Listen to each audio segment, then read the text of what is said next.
Hold up. Let me test the audio real quick or have a look at it.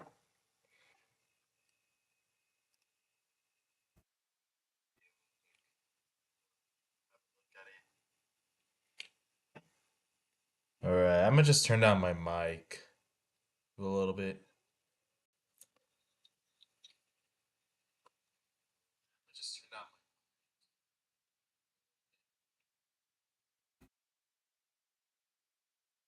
maybe the desktop audio too.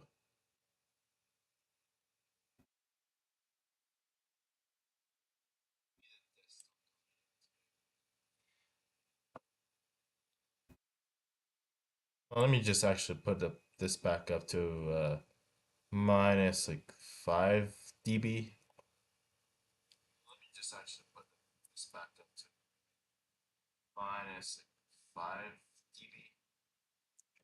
And yeah, desktop audio can go up.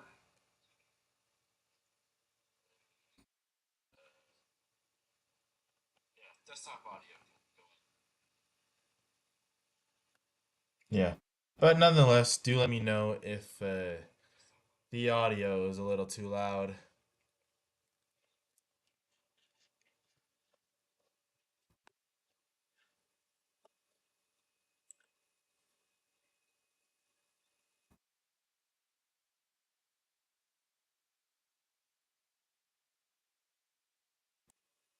All right. Actually, let me turn this down back to 7 or close to 8. Either way, welcome to the stream, everybody. I know I don't have any music to put in the background because I can't decide.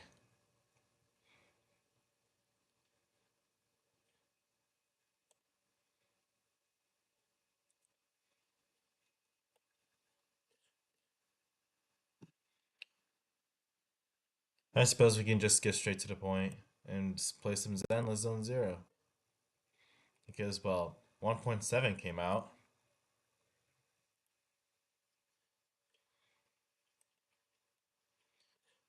And a lot of interesting things have been going on. Got my very short trial of free Nitro again.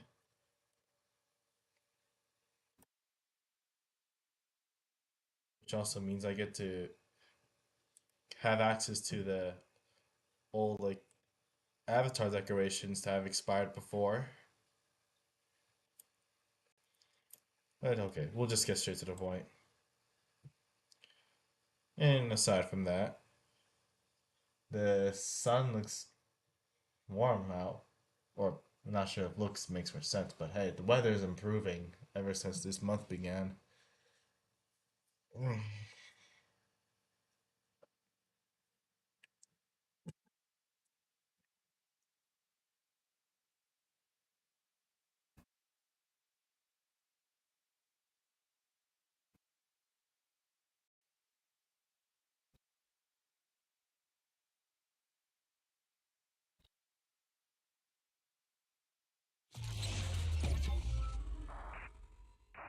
see.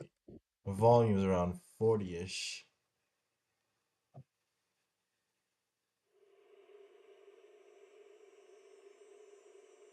When I was 15, the thought of an apocalypse never troubled me.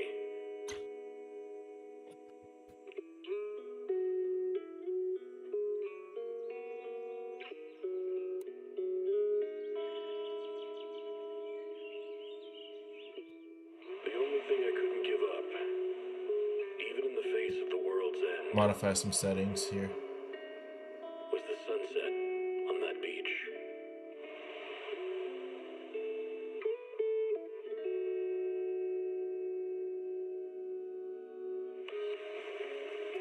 Watching the sun gently slide into the water's embrace, or fireworks dancing on the canvas of the night sky. Even if tomorrow weren't better, it wouldn't be worse, I thought. Alright. When you're reading this letter, I imagine much has changed. Oh, they just added a new commercial there or something to the Whether it's yourself login screen. or the world, Oh wait, no, that's the same one. And don't mind if my laptop's starting to lag.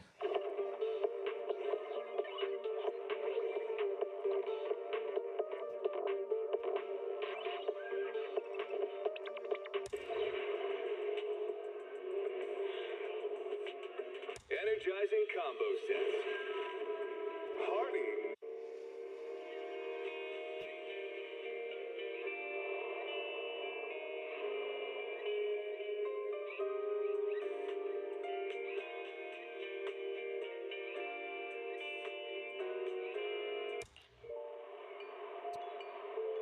I just like seeing the intro or login screen. It's like so creative, not gonna lie. Like it was so creative, like so good since the game came out last year.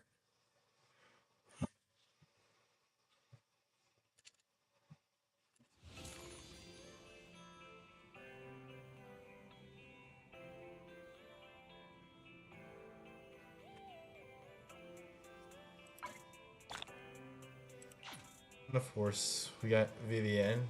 She came out. Speaking of Vivienne, oh boy, she sure is something, not gonna lie.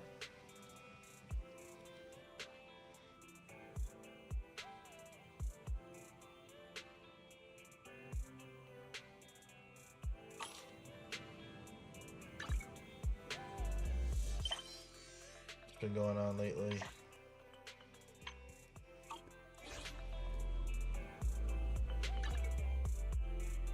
Let's see where I'm at. Like, I'm almost there. I tried like pulling for Zhiyuan in like the previous update, but luck wasn't on my side, so I was like, I give up. And of course, I'm close to getting her, or the W engine, the S rank. And I'm halfway to doing a 10 pull on the Bang Boos. Hold on. Just gonna like, I might just close my window.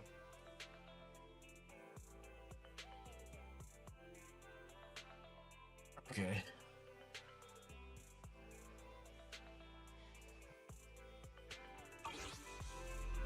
Anyway, I think we can just like start with the main quest or main story.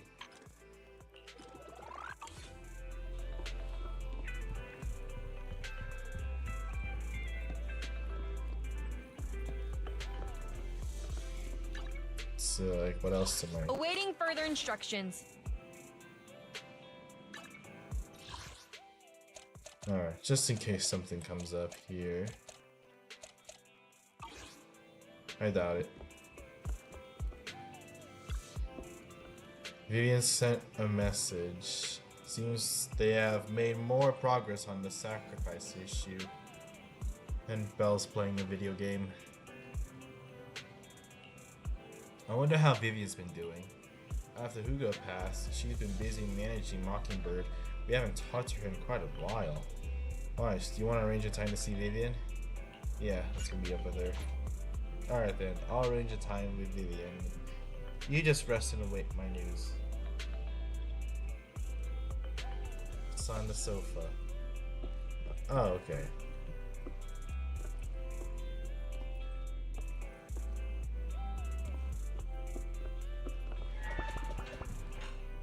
Take a nap then. Let's rest on the sofa. It's now. You originally planned to watch some videotapes and rest on the sofa, but you end up falling asleep instead, until you hear something nearby. Waking up now.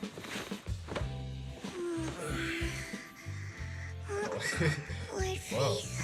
Vivian's back. This time, let me. Vivian? Vivian? Oh god.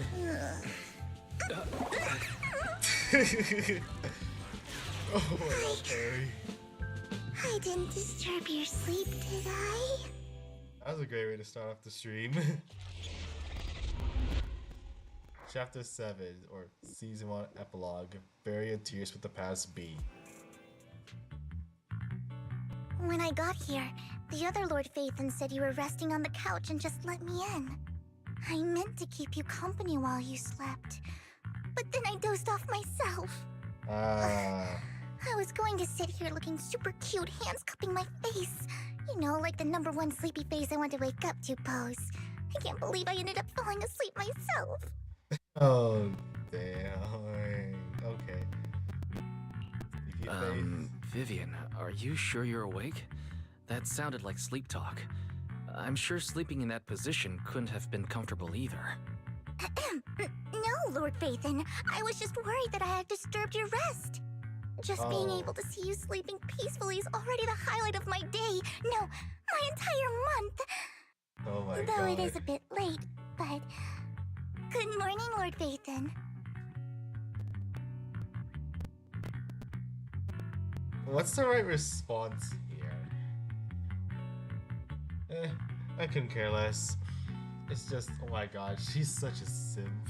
I'm just gonna go for it. Good morning?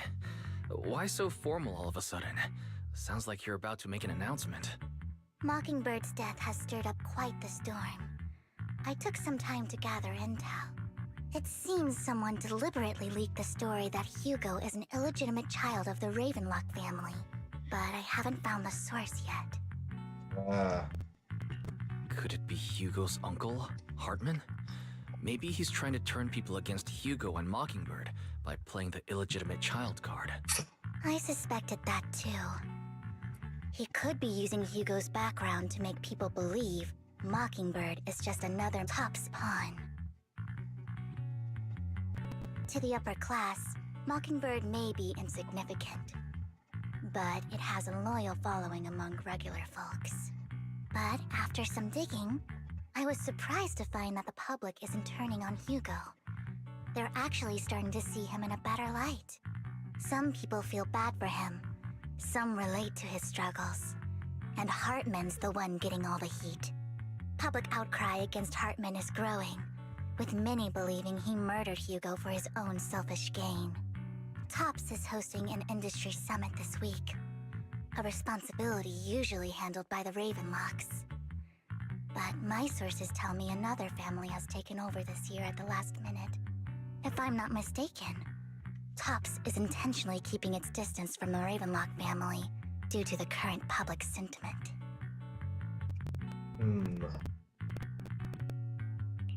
Is someone trying to take advantage of this to get rid of both Hartman and the Ravenlocks? I think Hartman knows this too, which is why he's completely vanished. No matter how hard I search, I can't find a single trace of him. Hartman must have taken the sacrifice core. Yep. Now that he holds this bargaining chip, he is definitely going to negotiate his way out of this with the Exaltists. Sorry for interrupting. Can I borrow Wise for a minute? Oh, no problem at all. I'm sure you have important faith in matters to discuss. Take your time. I'll just be waiting outside. Wait! Don't go outside, Oh, don't mind me, Lord Phaethon. I wanted to browse the videotapes anyway. I'll be right here. Just let me know when you're done. Thank goodness Vivian didn't walk out the main door. Lycon's been pacing around outside for like half an hour and scared off at least 5 customers. Oh my He's god. stressing over what he did to Hugo in front of Vivian. But he really needs to talk to us. Maybe you should go speak with him first? Sure, I will talk to him. Sure, I'll go talk to him. That's what I At said. the end of the day, we're all after the same enemy. As proxies, we should become the bridge between them.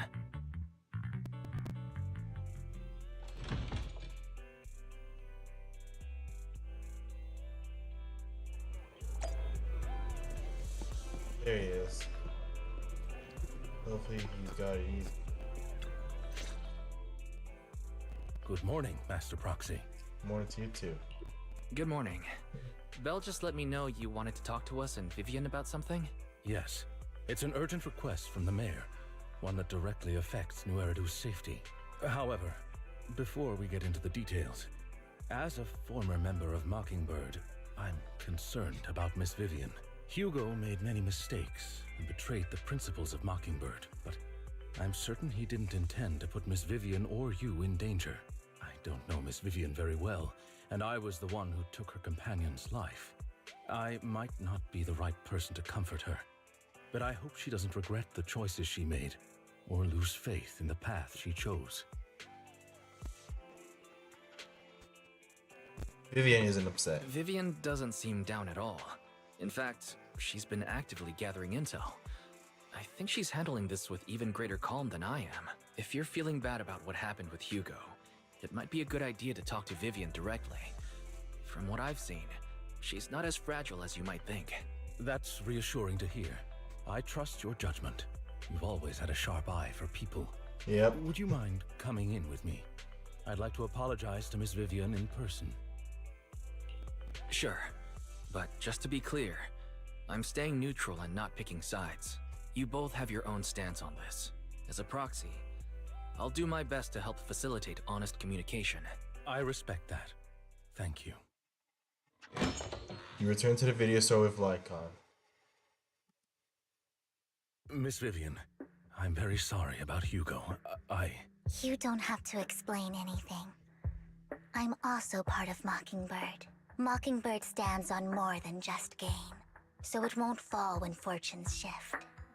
Hugo had his fixations and ambitions. I also have things I must see through.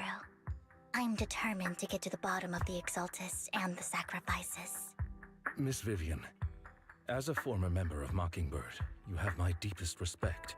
You have my word, whatever comes next. I would never harm you or Master Proxy. As for Hugo, please accept my condolences. Condolences? That's not necessary. Mockingbird has plenty of tricks up its sleeves. This isn't the kind of act that ends so easily. Wouldn't you agree? You're right. I'm glad you guys are on the same page, but why do I feel like I'm being left in the dark? Master Proxy, I believe we all share the same goal.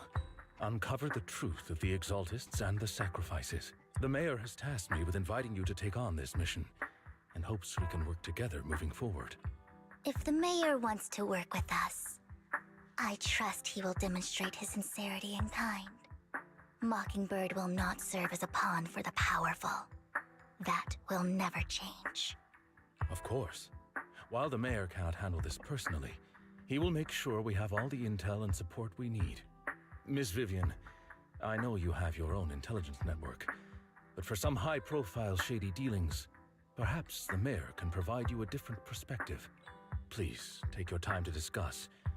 If you're open to collaborating, I'll set up a call with the Mayor so he can speak with you both directly.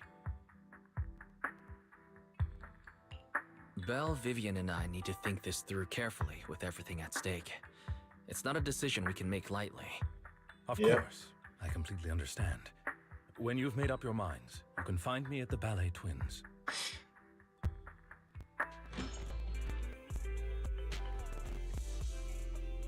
Wise, should we talk to the Mayor? The sacrifices are still a threat. True, at the moment, our only intel on the sacrifices is what Bringer left behind. We don't know much else. Though we can get someone to help investigate, it'll take a significant amount of time, and this is something we can't afford to waste. So working with the Mayor is a good option. Yeah, what do you think, Vivian? As a member of Mockingbird, would it be against your values to work with the Mayor? Mockingbird isn't just about going against authority.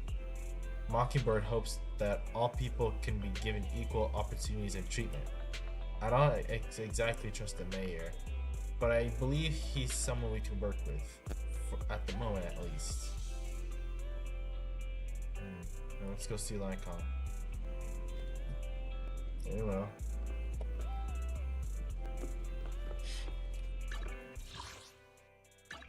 This is not gonna be like the... Well, for now she's not all like, please step on me or something.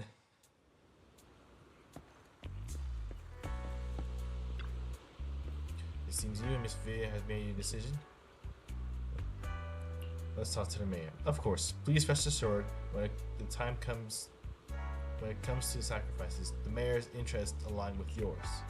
Or rather, we both want to protect the people of New Eridu. I'll connect the call to the Mayor now. My dear friends, I'm glad you're willing to keep working with me. I'm truly sorry about what happened to Mr. Hugo Vlad. I didn't anticipate things would turn out this way.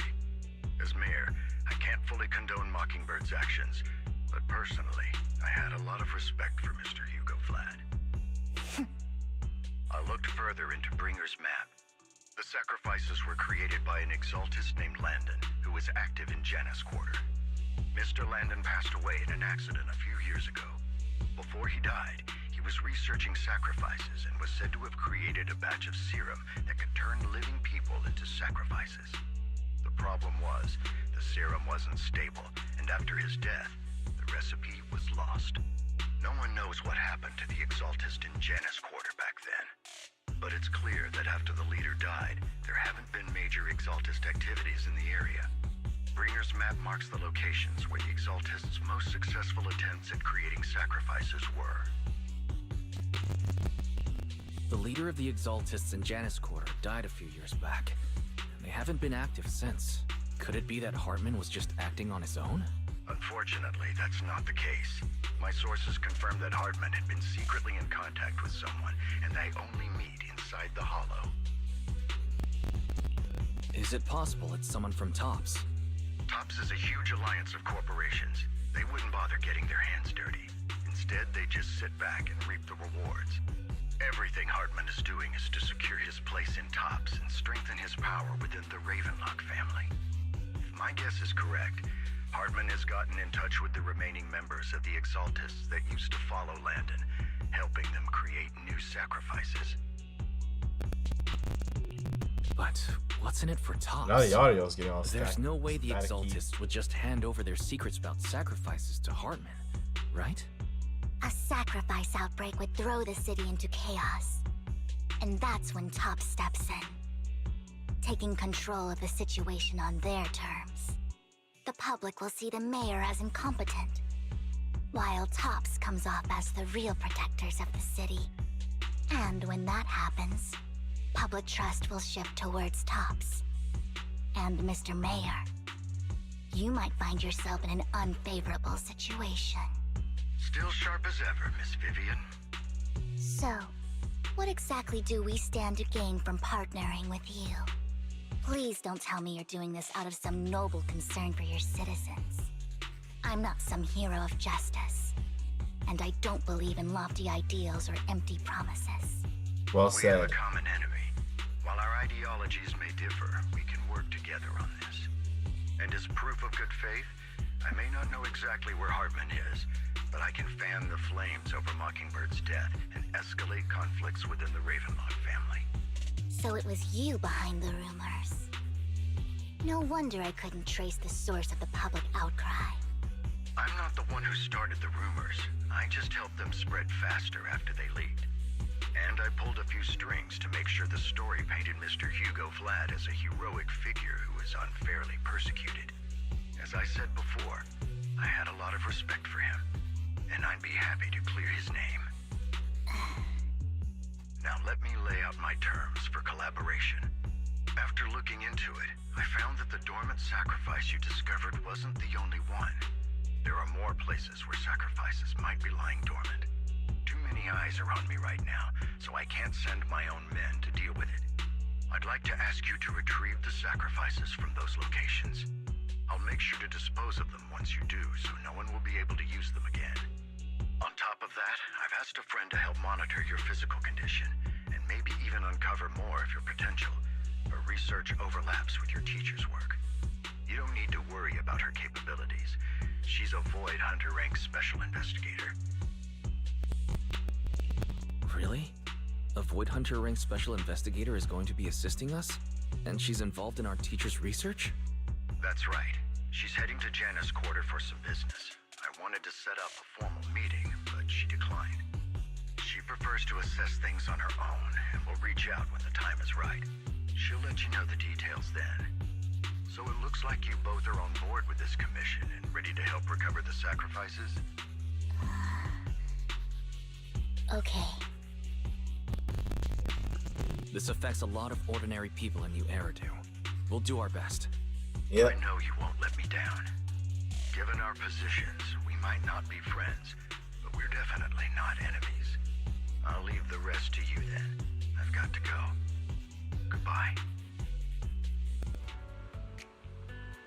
Two of you have decided to continue working with us. With your help, we're able to ensure we are sure to successfully recover the sacrifices. I have other business to deal with, so please excuse me. If you require anything, please feel free to contact me anytime. Very well. Lord Faithin, shall we head out now? Let's head into the hollow. Alright, let's go.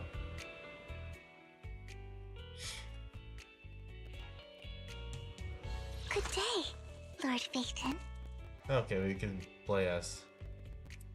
I shall follow your orders.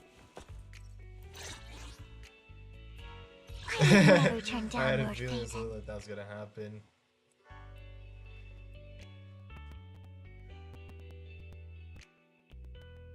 Standing by. Let's move.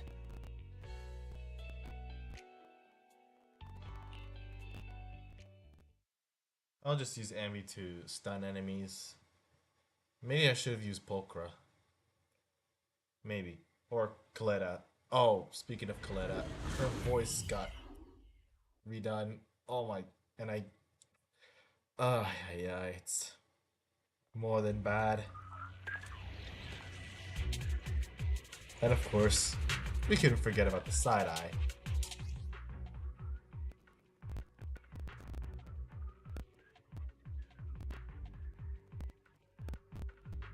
Lord Phaeton, thank you for trusting Mockingbird and me.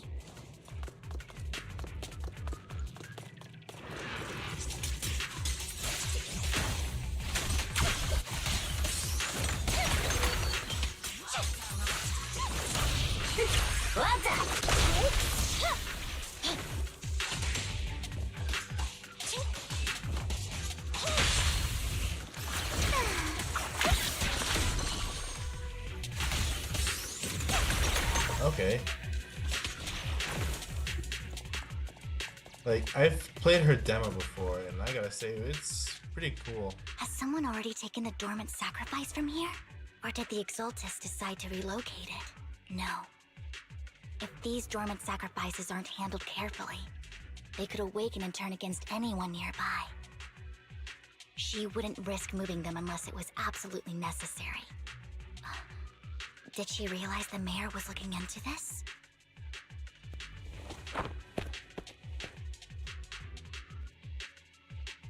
Oh god.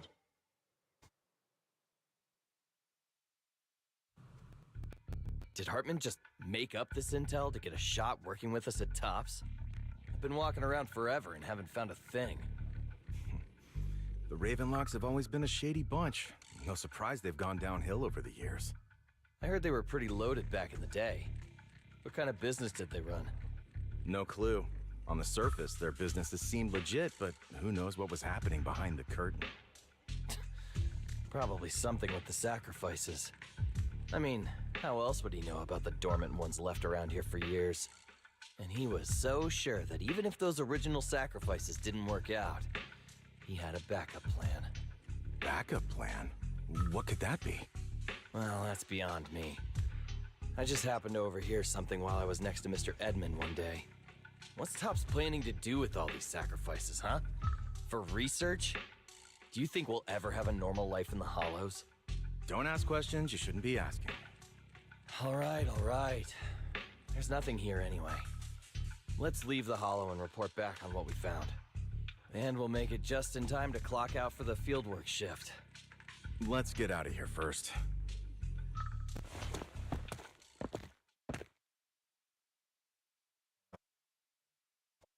Hartman, that fool. He'll do anything to get into Tops, even if it means playing with fire. Yep. She's an Exaltist. Human lives have never mattered to her. The more people get dragged in, the greater the danger. Vivian, you seem a bit frazzled. Who's this she you keep bringing up? I apologize for losing my composure. Please don't mind me. The she I'm referring to is with the Exaltists. Someone I have a history with. That's why the moment I heard about the sacrifices, I felt compelled to uncover the truth. I never meant to hide anything from you. It's just that, for me, the Exaltists bring back painful memories. And I'm not ready to face them yet. So, Lord Vathan, please give me a little more time. Once I've gathered my thoughts, I promise I'll tell you everything. Sure, I'll stop asking. What's more important than an unspoken past is the person standing in front of me now. As for everything else, we can talk about it whenever you're ready to share. Lord Vathan, if we weren't in such a hurry, I'd spend 3 whole hours singing your praises. I'll make note of this and make sure to get it done before bedtime. Oh my First things days. first, let's track down those dormant sacrifices. The Exaltists have probably realized someone's after them by now. I wish we knew what Hartman's backup plan is. I just can't shake the feeling that something bad is about to happen.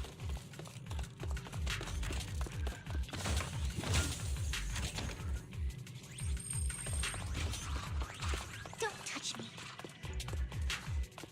Oh, we got crying voice songs. Fool, don't touch me. Fool, don't touch me. Yeah. That'd be me if I were bossy. Fool, Fool. don't touch me.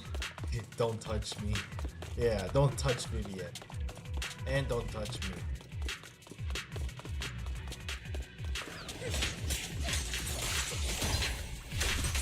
Ambush! Standing by. Make it.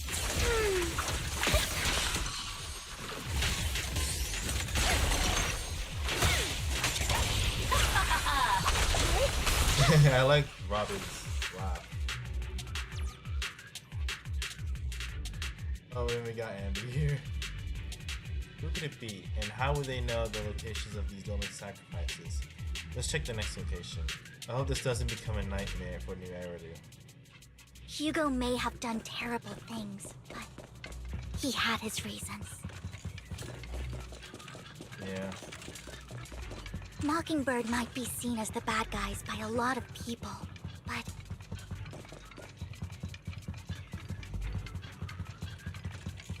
ironically, joining Mockingbird is what put me on the right path.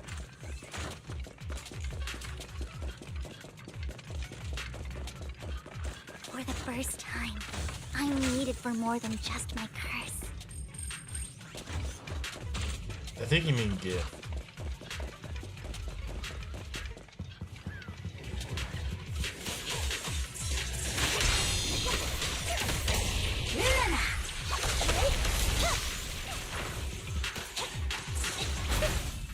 Off with you. Won't be long. Nothing here either. Are we too late?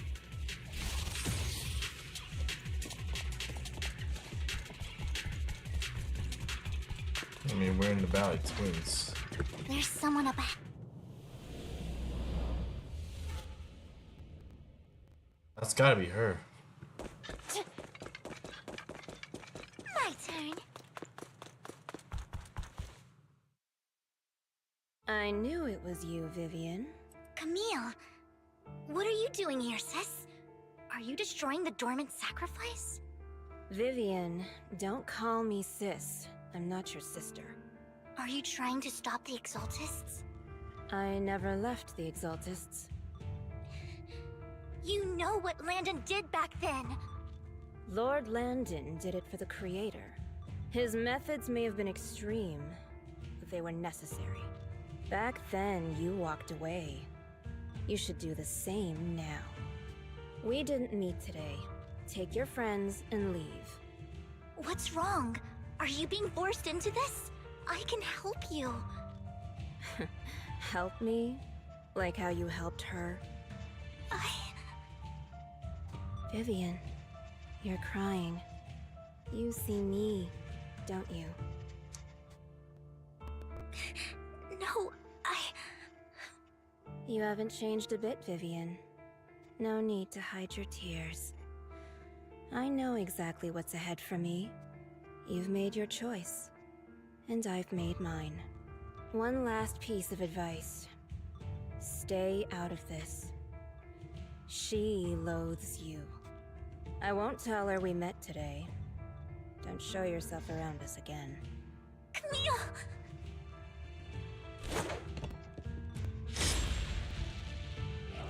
God, we got trouble now. Sword facing, watch out! I'll tell you what that was about later. Oh god, Just too this slow. once. Let's take care of the ethereals first. Careful!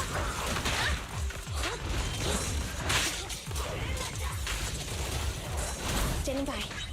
Leave it to me. Well done. Intermaneuver. Begin.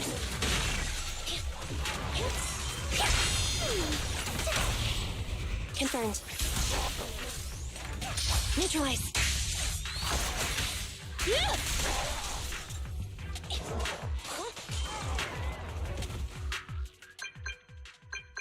Fighting off the ethereals, you search for the long time, but don't find any dormant sacrifices. And then my phone rings. You've been gone forever. Did you run into any trouble? We searched the coordinates the mayor provided. Most of them were already empty. No dormant sacrifices. Camille, the Exaltists have been actively destroying the dormant sacrifices. Why would the Exaltists go after the sacrifices? I saw it too, but I can't figure out why the Exaltists would do this. And one of them is someone I once knew. I thought she would leave the Exaltists after Landon's death, but she stayed. Wait, what did I miss? Why do you know so much about the Exaltists, Vivian? When I was a child, I stayed with the Exaltists for a while. Back then, Landon was one of the most respected figures among the Exaltists in this region. A lot happened, and after Landon died, I left. I can't turn a blind eye to the sacrifices. I know all too well how many lives have been lost bringing them into existence. Ever since I learned a sacrifice had appeared in Janus Quarter, I haven't been able to stop worrying. I won't let history repeat itself. That's why I asked Hugo to investigate, starting with the Sacrifice Corps. Vivian. Please stop. I'm not looking for comfort. I'm just recounting the story for you to understand the situation. We've got bigger things to focus on. But when I do need comforting, I'll come straight to you. I hope you'll make time for me, Lord Vathan. Just so you know, I'm not the easiest to console. Damn. Best friend would do the same.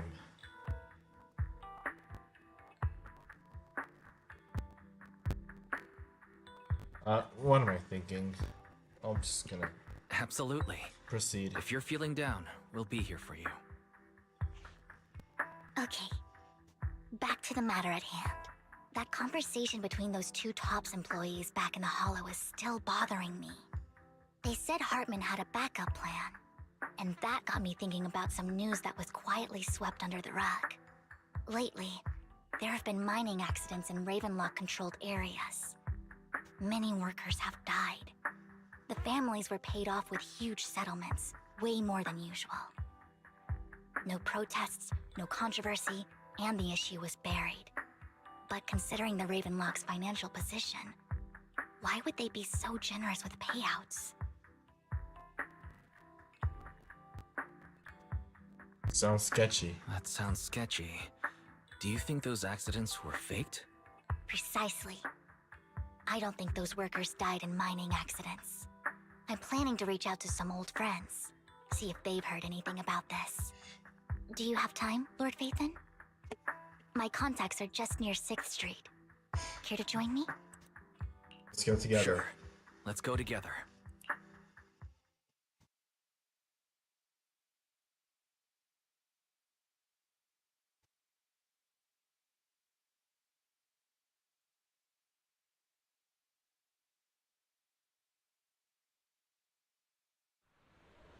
You've arrived at Lumina Square with Vivian to meet her old friend.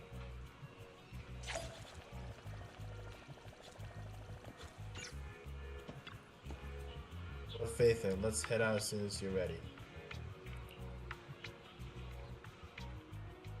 An old friend of mine said she has some new intel.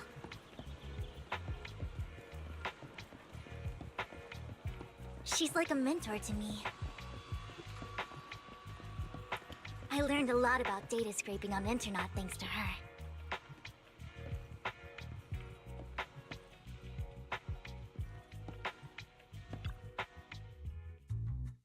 Rain! Long time no see. Yeah, it's been a while. Rain? So you're the old friend Vivian was talking about. Yeah, Faithin. Long time no see. Rain! You actually know that Lord Faithin is Lord Faithin? No, I mean, you actually know Wise is Lord Faithin. I didn't know right away. One time, I needed a favor from Nicole. I only found out after meeting them. I mean, who would expect a legendary proxy to be running a video store for a living? Oh, by the way, your idol... Rain, let's not bring up old stuff. Lord Faithin wouldn't be interested in that. Why Oh, are you God. all tense? Right. Lord Faithin lives on 6th Street too, and might know your idol. Remember when you traced that post on Internet to 6th Street and actually went to check it out? And you came back all bummed, spouting nonsense. Like there was only a black cat at the location, and maybe your idol is actually a talking cat. Or something like that. I think I know the black cat. I think I know that black cat. It hangs around our shop now. Lord Faithin, please, let's drop this topic. Come on, Vivian. It's been years, and you still won't say who your idol is. If you'd just let me, I'd have tracked them down ages ago. I get it. You want to find the person who's important to you on your own. But you've tried so hard already. It's okay to lean on me a little, you know. I'm sure your idol won't hold it against you. I shouldn't have come to see you. Huh? What's wrong? Change the subject, help her out. Rain, Vivian said you might have some intel for us. Should we get into that first? All right, let's get down to business. Here's something I'm pretty sure about. The Ravenlock family's claim that those missing workers died in an accident? Don't buy it. The last signal from those workers was near the Hollow. Then communication went dark. I think they were taken into the Hollow. And yesterday, I picked up that the Ravenlock family secretly hired some people to search the Hollow's perimeter. I caught a weird distress signal from someone and managed to track down the source. When I tried to reach out, the signal cut out completely. The last trace of the signal was near Lumina Square. Finding someone in real life isn't really my thing, so that's where you come in. Got any more leads? Okay, we'll take a look around. You just said this is something you're sure of. Do you have anything you're not so sure of? I dug up some info online, and one thing stood out. A few days ago, there were some creepy sounds coming from an abandoned warehouse by the port. The place was locked up, so no one could see what was happening inside. Not sure if it's related to your search. If you don't find anything useful around here, it might be worth checking out. Well, that's all I have for you. Thank you, Rain. Don't get all emotional on me now. I'm just helping out a friend. This one's on the house. Consider it payback for the favor you did me last time. Oh yeah, But we if you saved her. still want to find your idol, hit me up. I've been curious for what... Alright, don't worry about it. I'll manage it myself. Stop being so nosy, Rain. Nosy? Nah, just professionally curious. What kind of person is worth all this searching, huh? But honestly, whoever they are in real life, they've become a part of you. You've come a long way in this search, Vivian. I much prefer the person you are now. So if you find this person, don't chicken out. Go meet them. People will appreciate you for who you are. Rain. I might not care about the real world or what it'll be like, but I hope everyone I know can live a good life. I'm counting on you to save the world, guys. Thanks, Alright, Rain. I have other business to take care of, so I'll leave the rest to you.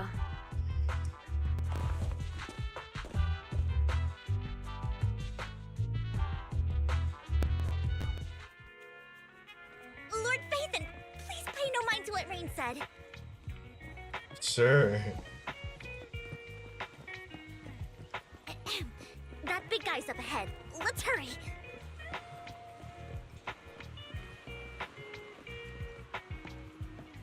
I'm Denny Boo. Long time no see. You seem to be doing well, little one. Yep, I made an awesome friend since the last time we met. My friend got ill before, and it was the manager who helped heal them. I didn't realize you two knew each other. Then next time I head to the manager's place, will I get to see you? You know each other? Yep, this little guy is Lucky Boo. My old boss. Excuse me. Had to let out a yawn. At my previous workplace, bought it at the discount store, cleared sale. But he was a terrible boss. Not only did he shirk on pay wages, he didn't take care of his bang boot either. Yep, that guy, really terrible. Then this guy had a little malfunction and the boss threw it out because he didn't want to spend the money on repairs. That is insane. Oh, I'm gonna just skip this.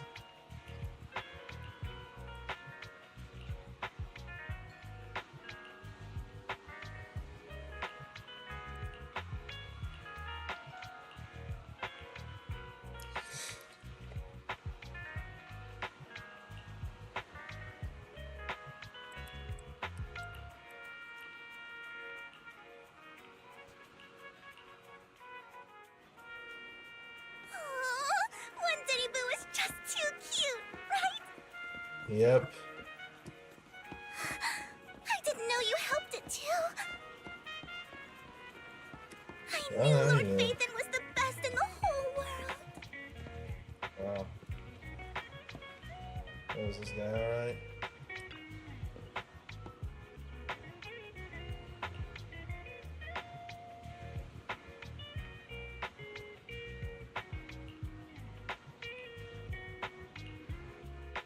Oh. Don't take me back, please. I was wrong. I know I messed up. I don't want your money anymore. Please, no. Calm down. Who are you? I won't say anything. Just let me go. I don't know anything. I swear, I know nothing. We're not PubSec, the HIA, or the Ravenlock family. We won't force you into anything. There's no need to be afraid. What do you want from me then? We simply want to know where the Ravenlock family took you and what they made you do. I can't say. I can't tell you. I have a family. They'll hurt them. You never saw me. Please, just stop asking. Don't you wish to see your family? I don't deserve to see them. It's my fault. I was greedy. I did this to myself. But your family must miss you dearly. I'm sure they won't blame you. No, it's my fault. It's all on me. I don't want to drag them into this. If the whole ship is sinking, no one on board can escape. I'm just a nobody. And right now, there's nothing I can do to change anything. If you care about your family and friends, now is your chance to stop the disaster before it's too late. Even a butterfly flapping its wings can send a tsunami surging across the ocean. No one knows how this will turn out, but if you do nothing now, the only thing waiting for you at the end will be regret. We're not here to turn you in, and we won't force you to confront them. You'll be safe with us, I'll help you return to your family. But you must tell us precisely what happened. Hartman offered a huge amount of money, looking for workers to go into the hollow to guard something. The money was way too good. We all kind of figured something wasn't right. I thought it was just smuggling or guarding some kind of illegal ether resources, so I signed up. After we sent in our applications, Hartman's men took us into the hollow. The first place we went, there was a strange box. When we got there, they handed us some pills, saying they'd improve our aptitude for ether, for us to last longer in the hollow. But after I took them, everything went fuzzy. Something was definitely off about those pills. When I woke up, I saw my coworkers dead in front of me. And there was blood all over my hands. They said something about me being a good experiment, moved me somewhere else, and locked me up. They wanted to inject me with something. I got scared and didn't know what was gonna happen. But then a blonde guy found me, gave me a carrot, and let me go. So I escaped. I didn't want to kill anyone. I don't know. It wasn't your fault that your coworkers died. You were just a tool in their hands. Do you remember the place they first took you? Do you know what was in that box? I only remember the first place was like a rooftop. I think it was on top of a tall building. What exactly was in that box? I can't remember. I'm not lying. Those pills they gave us, they make you hallucinate. I took just one and my mind felt like it wasn't my own. My memories turned into a blur. I'm telling the truth. I'm not trying to run from my mistakes. I just really can't remember what happened. I know you're not lying. We'll arrange for your protection. You can rest easy and recover, and your family won't be dragged into this. Once this is all over, you will be able to reunite with them.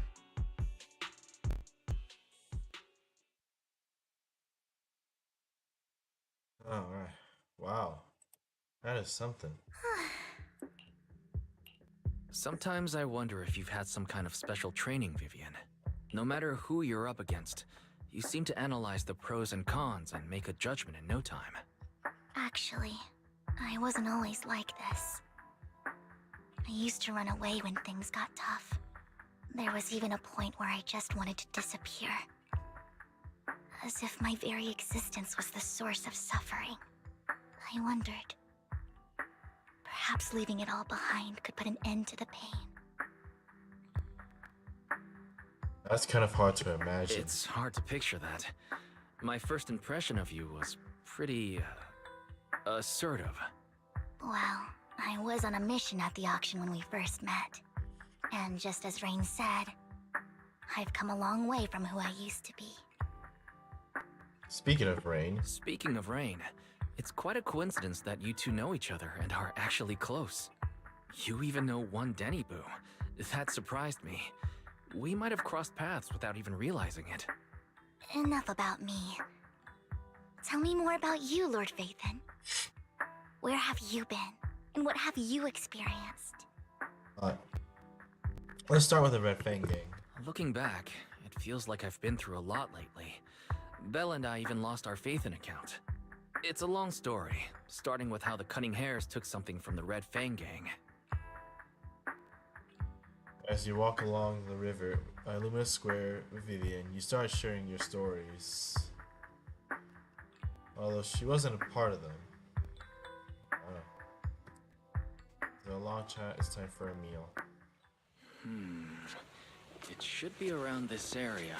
Belle told me there's a highly rated store here.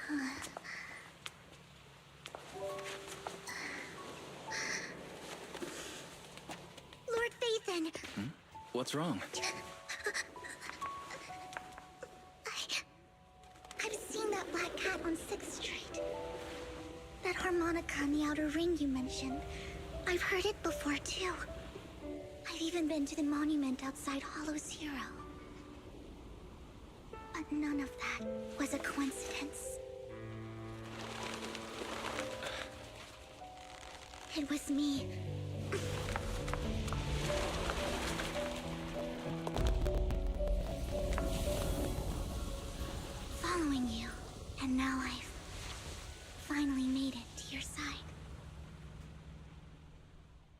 Oh, Ever since I was little, I had been seen as the bringer of bad fortune. I had traveled to many places and witnessed far too much misfortune. Every tear I shed brought disaster. I've heard too many curses to count. I loathed my tears as much as I despised my own existence. Wherever I stayed, tragedy followed. I had roamed too many places, and each time, it ended the same way. I didn't know where I could go anymore. One night, I stumbled upon a post discussing me. Whether they knew me or not, everyone seemed convinced that I was the source of the curse. Some mocked me with cruel intent. Some wished I would vanish, and others speculated maliciously. It really seemed that my very existence was a disaster. In that moment, as darkness enveloped the city, I saw lights flickering to life all around New Eridu. So many lights, and not knowing where to go, I thought, if only I could disappear into those lights. I made up my mind, and right then, my phone rang. I decided to take one last look. I wanted to know who left me my final message from this world. It was you, Lord Vathan. me? Huh? Me? Yes. And I checked with the other Lord Vathan. You were the one using the account at that time. But I know you probably don't remember it. After all, it was just an ordinary day, with an ordinary post and meaningless comments online. But for me, it was the night I finally realized where I could go. I wanted to walk the paths you had walked, see the sights you had seen. And then, one day, share it all with you, face to face. So, what exactly did the comment say? So, I have to ask, what exactly did I say in that reply? Well, you'll have to figure it out for yourself. I'm not telling you. Ouch. You're putting my memory to the test. So, Lord Vathan, thank you. Not only for that comment you made that day, which was a silver lining for me, but also for giving me the courage to become who I am today. The Vivian standing right in front of you now. Lord Vathan, I truly like who I've become. She skims across the surface of the water, lifting Vivian's hair and brushing it against her cheek. Emotions intertwine with the narratives, and you feel as if you were witnessing the path she's traveled. Lycon just sent a message. There's an update. Let's head back to the video store and go over the details together.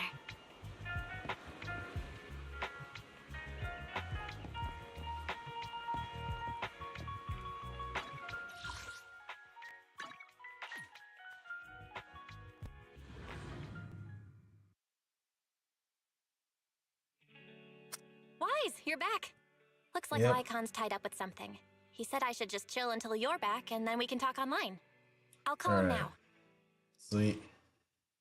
Master Proxy, Miss Vivian. The gentleman Rena brought back has stabilized and calmed down now. Based on his account, we've identified where Hartman is hiding the core. He also mentioned that Hartman plans to trade the core with a group of people.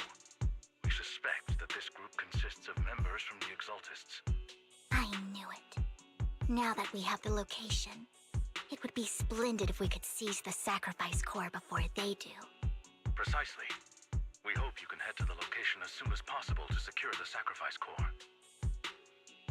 Leave it to us. Alright, we'll get there right away. I have other matters to attend to, so I'll leave the retrieval of the sacrifice core in your capable hands. The mayor's friend that he mentioned before will also be assisting you this time. The target coordinates have been shared with her, and she'll meet you there. Please ensure your safety, and I wish you all the best. Perfect. Lord Phaethon, we'll head out as soon as you're ready. You must obtain the sacrifice core before Hartman does. Let's get going.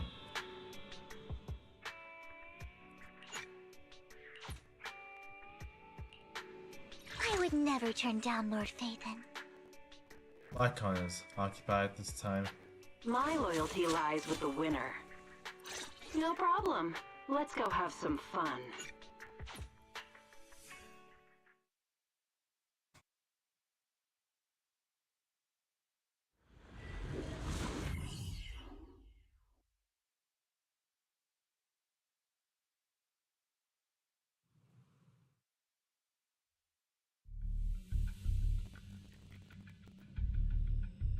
Where's the sacrifice core?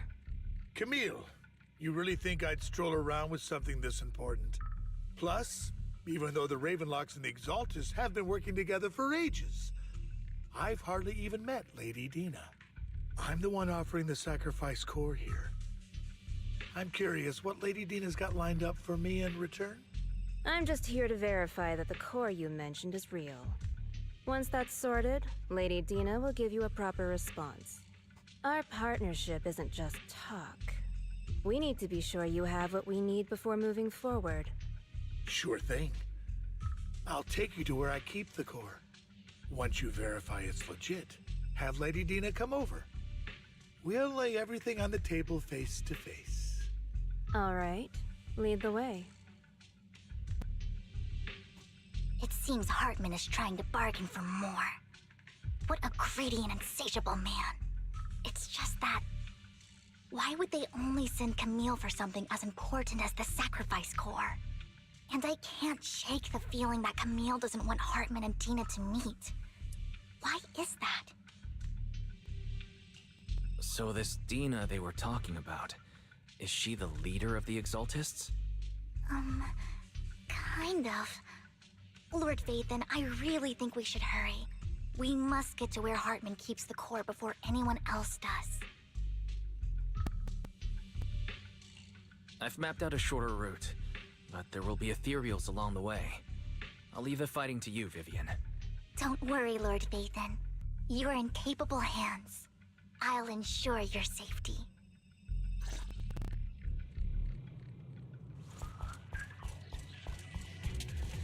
Ethereals!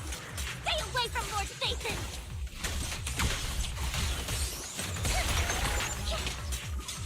Alright, I'll take over. Yeah, I'm just gonna stun them.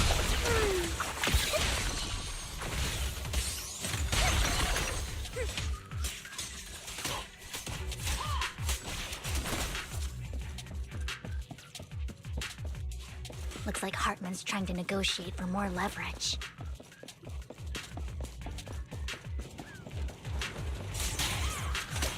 Let's get out of here before we're spotted. I like timing. Don't underestimate. Let's keep moving, Lord Phaethon.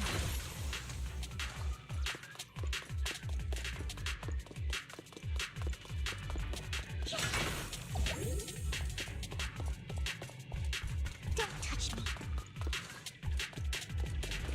Leave the enemies to me, Lord Phaethon.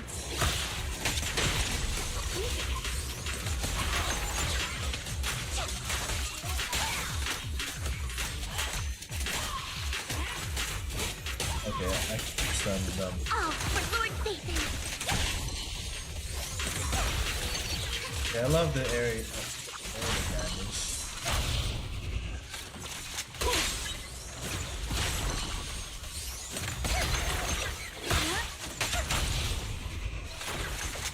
They're still over there. Looks like they're arguing.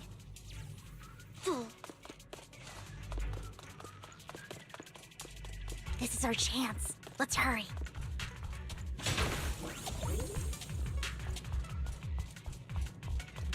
Don't touch me. No matter who has the sacrifice core, Hartman or the Exaltists, it would be really dangerous.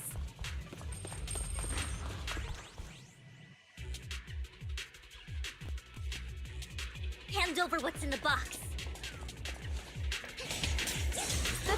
Or we do this the hard way.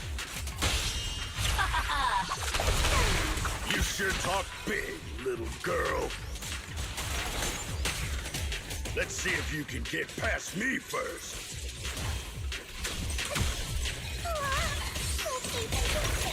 All right, let's go. Let's hurry and secure the sacrifice core. Touch me. Lord Vathan, the box is empty. So Hartman never kept the core here to begin with? How did you even find your way here? Where's the core in the box? What did you do with it? Oh god. You call this keeping the sacrifice core safe? Just as everyone stands and confronting each other, a voice comes from behind.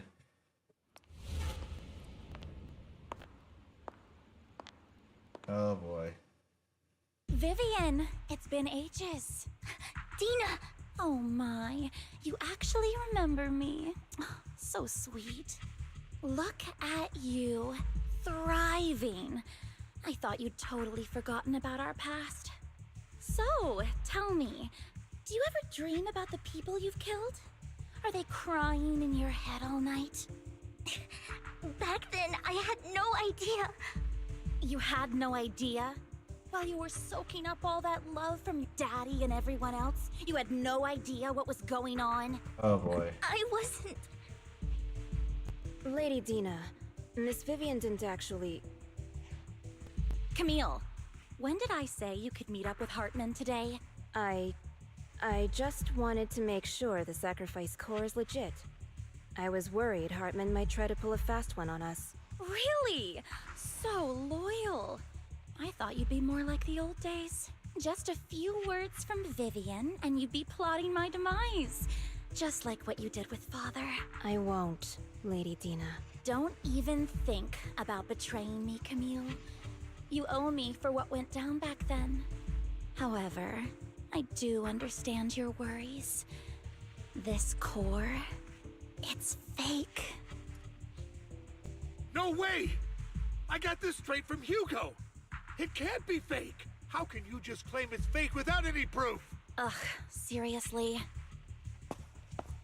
Dina pushed Hartman completely inserts the core into... What the...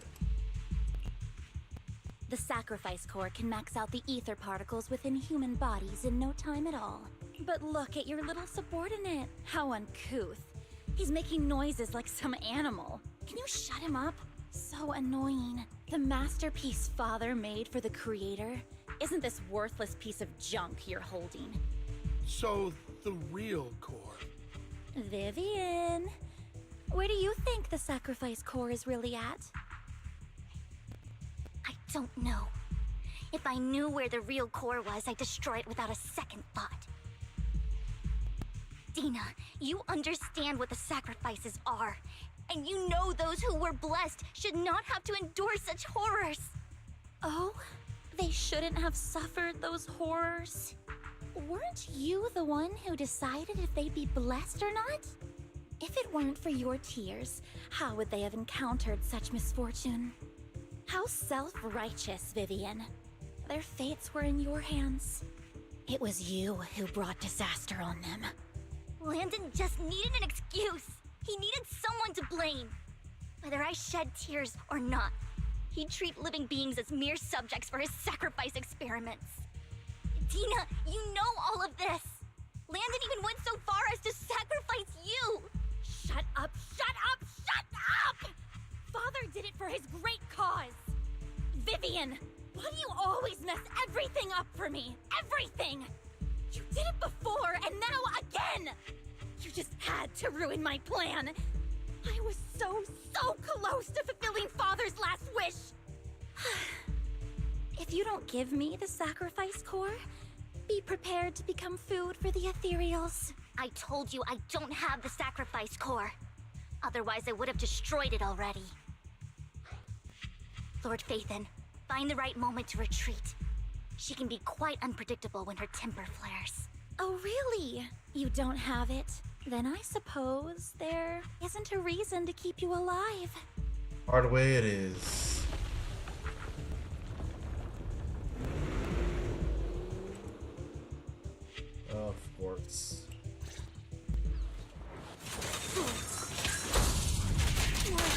coming.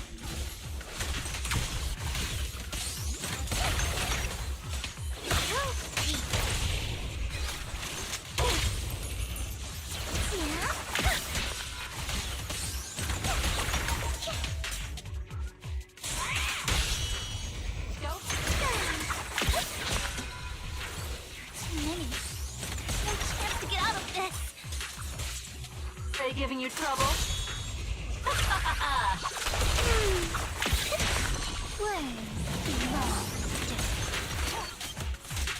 Weakling! You're nothing but prey! Oh, for Lord Phaethon! Look, don't you know? Take my dress skirt and you'll pay.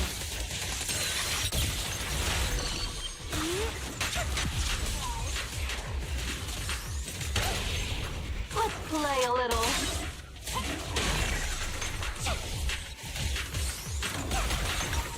Wow. You both are so challenging to do.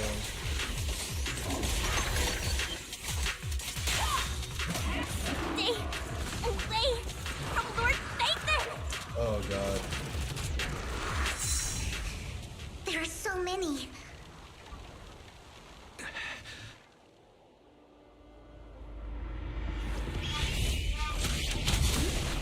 It's ink?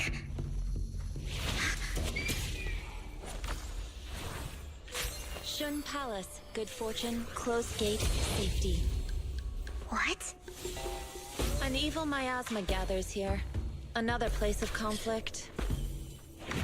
If you wish to avoid disaster, then head southeast.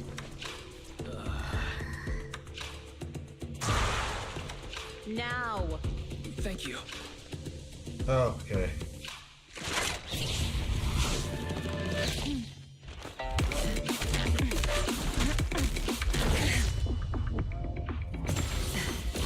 Oh, this one there.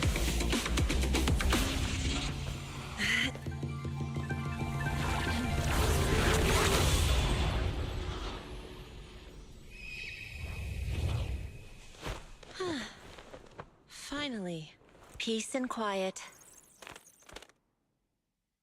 Oh, did the bird just... You must be wise, right? Mayflower mentioned a special partner might need my help. May I ask, who are you? I'm the 13th generation master of Yunque Summit. You can call me Yishuan.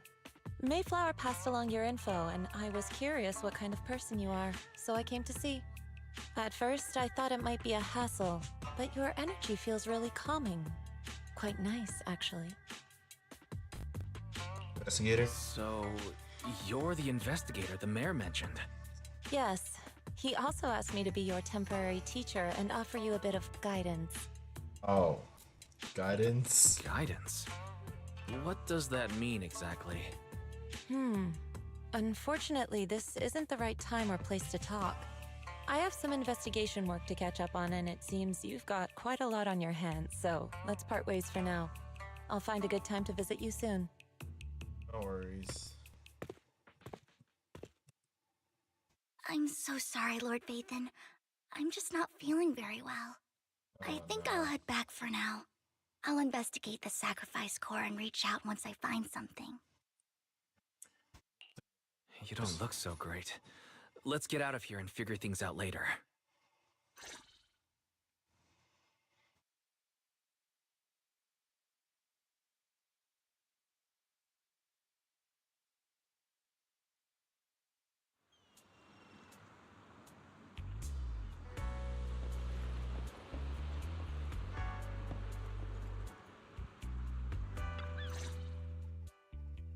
Lord Phaethon, are you going to rest now?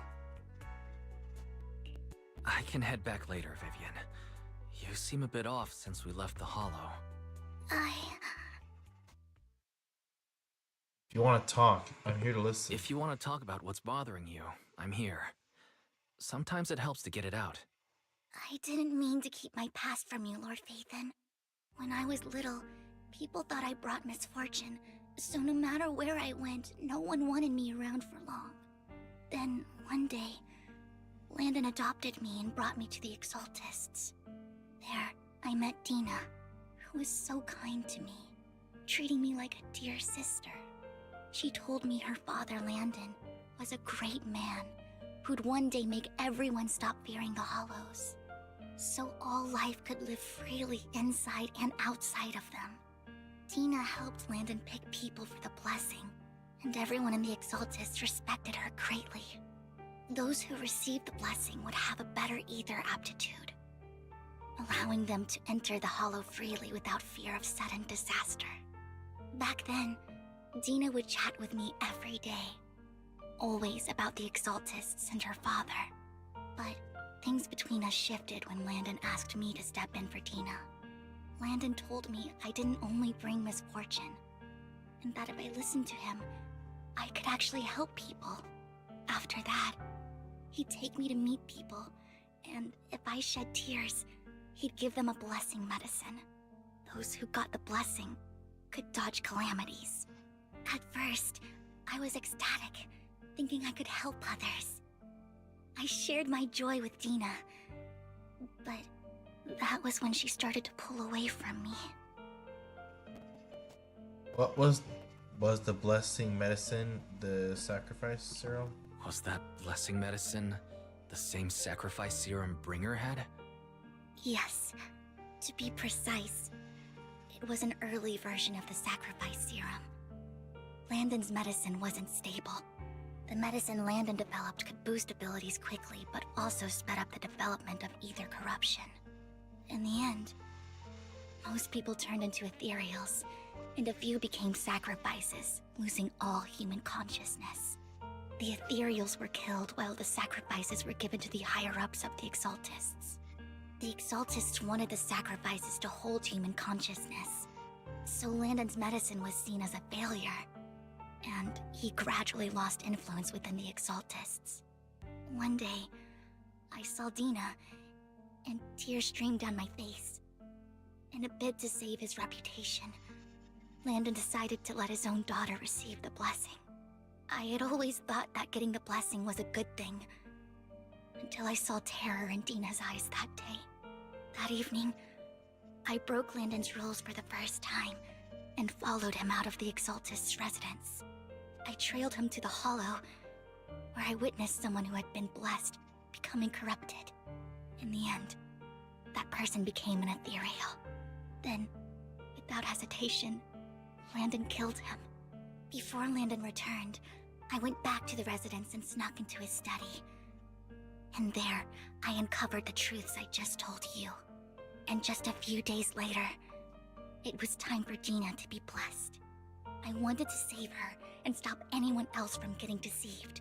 So, that day, I told everyone present that Landon should be the one to receive the blessing, not Dina. At first, Landon argued, and no one believed me. But, in front of them all, I looked at him and let my tears fall. Vivian starts to recount what happened that day. Lord Landon, please accept the blessing. Vivian, you... Why won't you accept the blessing? Were you lying to us? Ungrateful fools! You have no use anymore! Liar! Run! Run! Dina! Dina, wake up! We have to go! Vivian? What's happening? Listen to me! Lord Landon's so-called blessing isn't...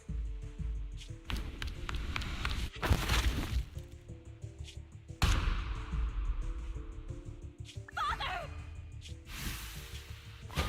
No, I was just... It's got nothing to do with us. This is just what happens when you don't accept the blessing. Vivian, was this you?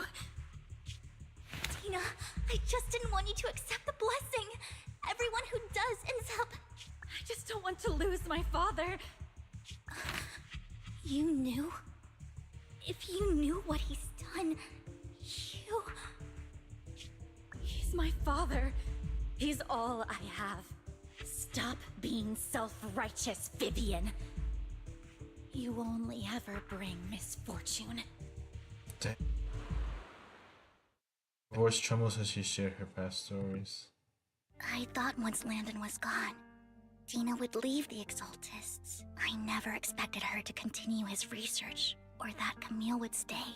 Camille lost her entire family in a hollow disaster, so she's always supported the Exaltists. She's not a bad person. She's just someone searching for hope. She joined the Exaltists very early on, and even watched Dina grow up. That day, she was just so desperate to save Dina that she... All these years, she's been following Dina, taking care of everything out of guilt, I think. But I didn't just fail to save Dina. I trapped her. I see misfortune approaching, but I can never change its course or avoid the bad ending. Maybe I really am a bringer of misfortune. Don't think like that, Vivian. No, you're not the one causing trouble. Whatever went down with the Exaltist, it was Landon who was pulling the strings. As for Dina and Camille, they knew the truth and they made their choice. The hollows and the disasters they caused took more than just their loved ones. Not all survivors cling to obsession and hatred like those two do. Lord Phaethon. You need to believe in yourself, Vivian. From what I can see, you're handling this sacrifice crisis pretty well on your own. Besides, you told me you really like who you've become. I hope that you can believe in that, at the very least. Yes, that'll always be true. Thank you for listening to my story today. Years have gone by, but I've never had the courage to face all this. Maybe Dina and I were meant to meet today, so I could finally spill it all out. It lightens my heart a little. That's good. Phaethon, Aww. you truly are a wonderful listener. Yeah. Just come to me whenever you need. Not just today. Whenever you're feeling down, know that I'm here for you. I will. It's been such a long day. You must be exhausted. I'll track down the location of the sacrifice core and let you know what I find. Good night, Lord Phaethon. Good night.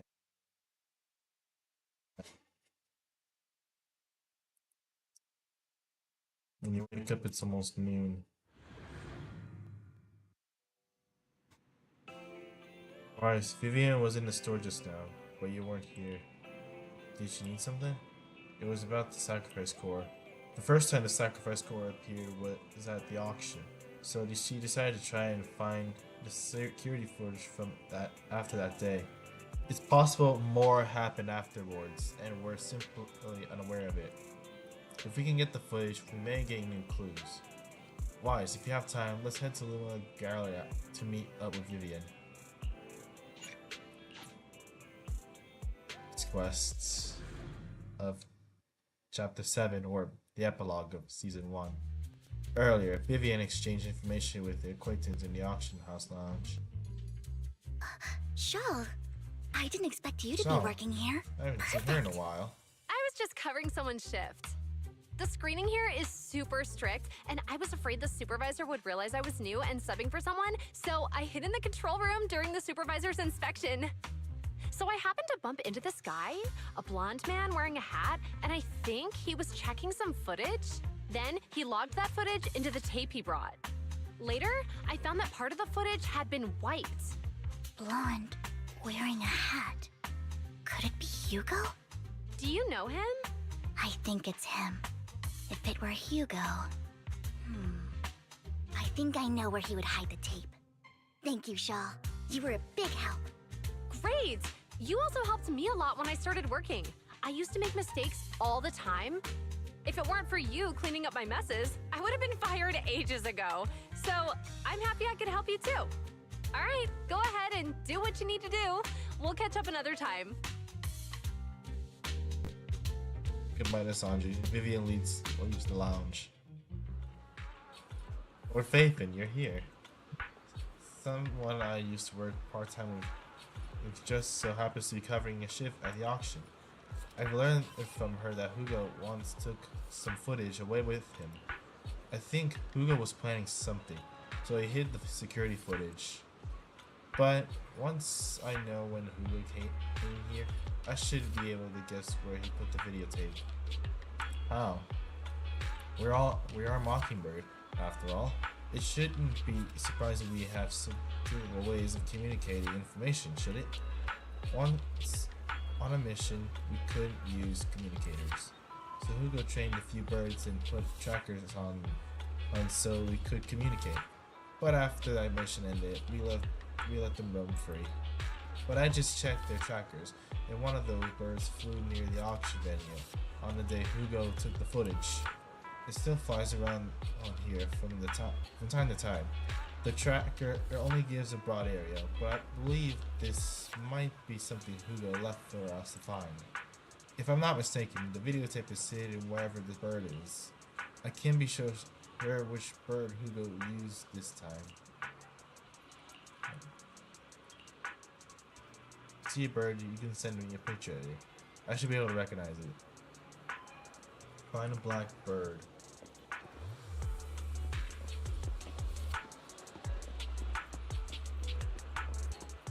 God, my laptop is so hot. Like almost 100 degrees or something.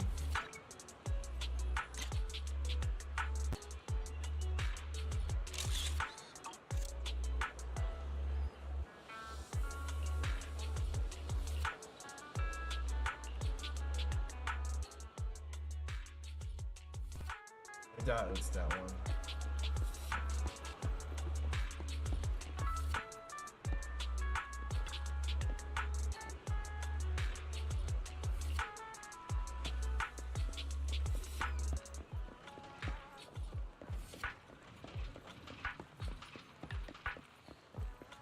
This little area before.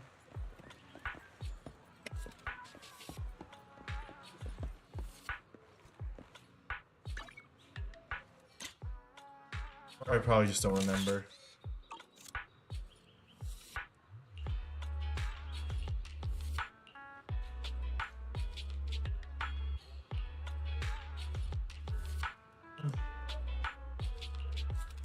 Alright.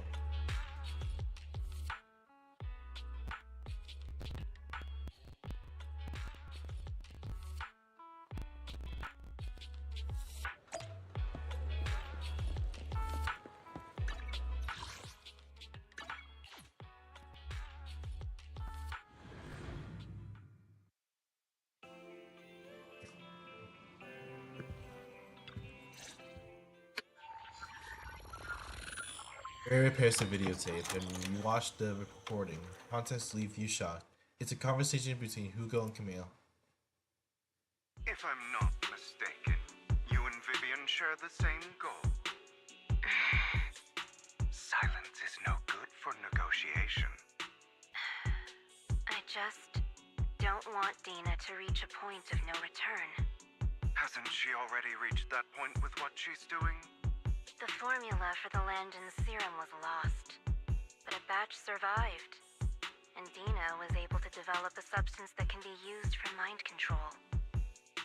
She's trying to combine the two to make sacrifices that would obey human commands. If the dormant sacrifice and the remaining Landon serum are destroyed, we can put an end to this. Dina's concoction can't create sacrifices on its own. And the sacrifice core? That belongs to the creator, not her.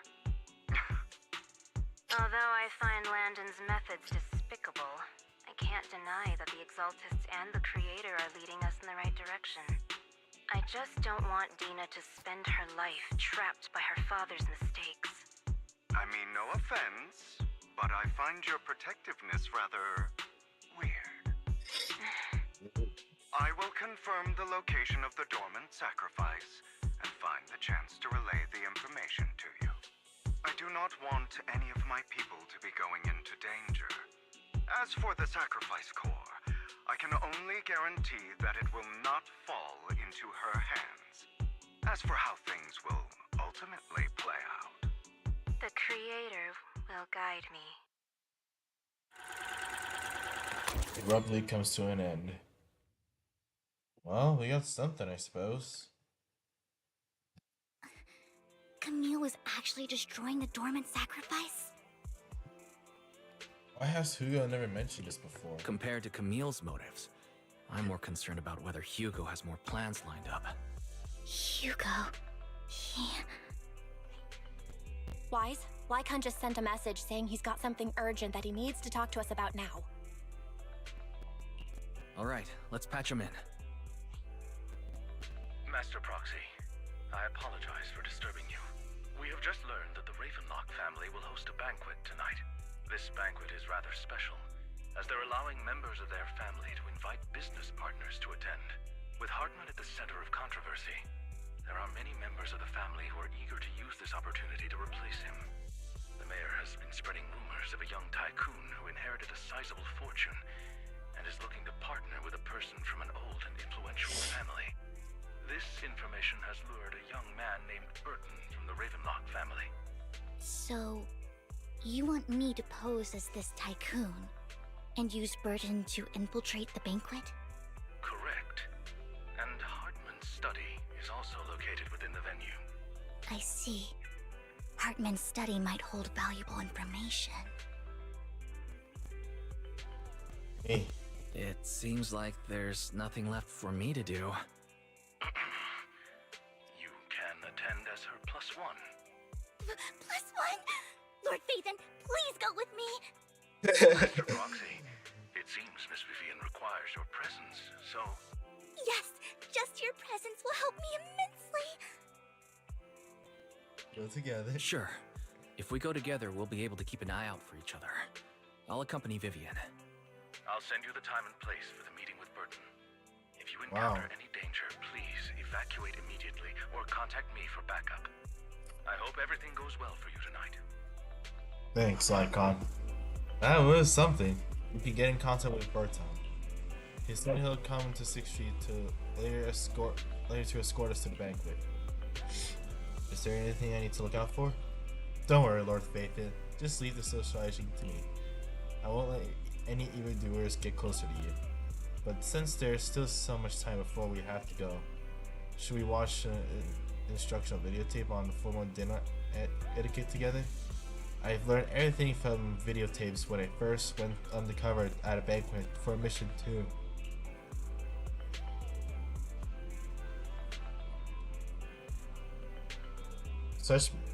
Though such a method isn't sufficient to master it, it's enough to deal with this one's excursion.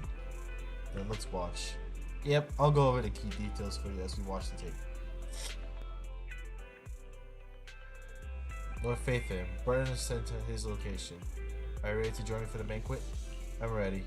Then I'll meet up with Burton first and make sure he's not tampered with the car. Lord Phaethon, please wait for 5 minutes before joining me. It's safer this way. Dang, she really does care about Wise or Belle. Vivian heads off first. After 5 minutes, she sends a message saying it's all good. Let's go meet up.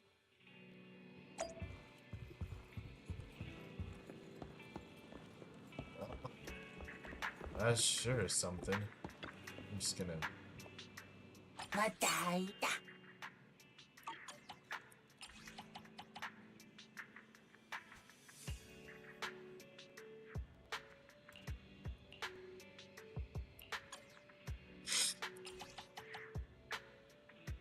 First, I'm just gonna like put in like some films in this first.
Something's better than nothing, I suppose.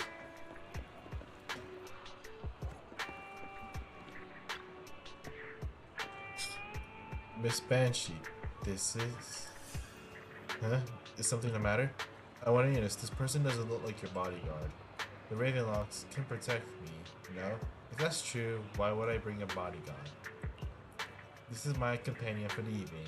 He heard the Ravenlocks are hosting a banquet with elites from all walks of life in attendance, so he wanted to come and make new friends. You aren't so stingy as to not even allow your guests a +1, are you? Of course not. Since you're an important companion of Miss Phoebe, you're also my honored guest. Let's be off then. My character shall take you to port, and from there, we'll take a speedboat to the manor. Oh boy, this is gonna be interesting. Miss Banshee, I believe I've shown you my sincerity. Now how about you? Sincerity? My presence here is a show of sincerity. If we're to work together, Miss Banshee, you should drop your pretentious act. I am well aware of the ways of the Ravenlock family. If I were to come empty-handed, I probably wouldn't even be able to make it out the front door tonight.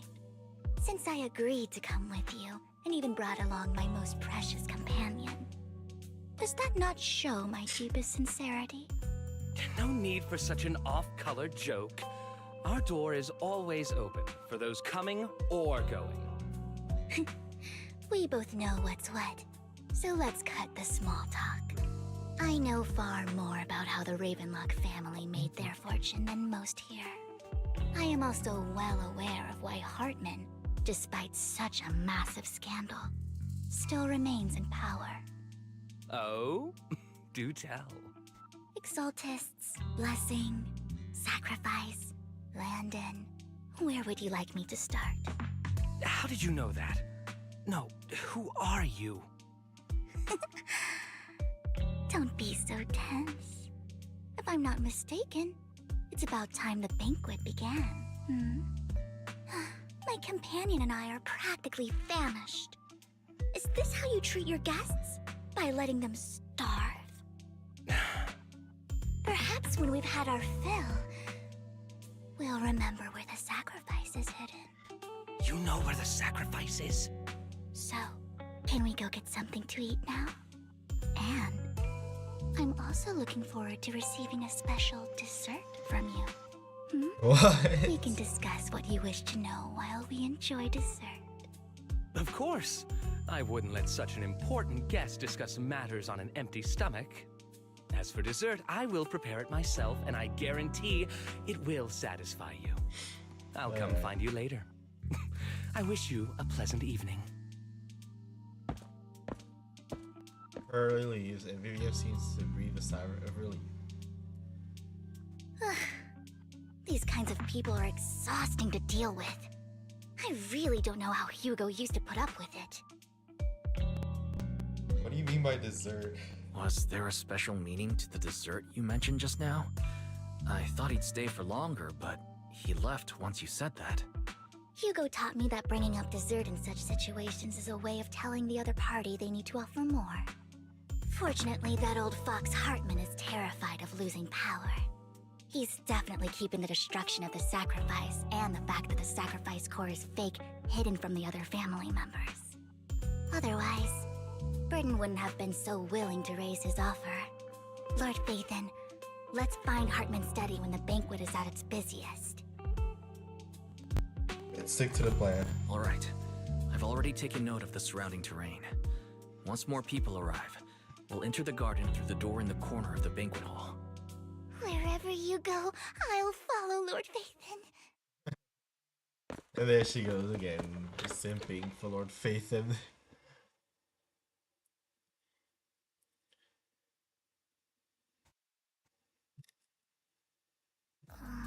Isn't this going a bit too well? The security outside of the manor is really strict, but maybe it's more lax on the inside? Just in case, though, let's contact Lycon. Right. Having some backup would be safer. Let's check Hartman's recent correspondences for clues. I still have concerns about the sacrifice core. Right. Though the core he gave Dina was fake, Hartman might have left a trick up his sleeve and hid the real one. Then let's split up.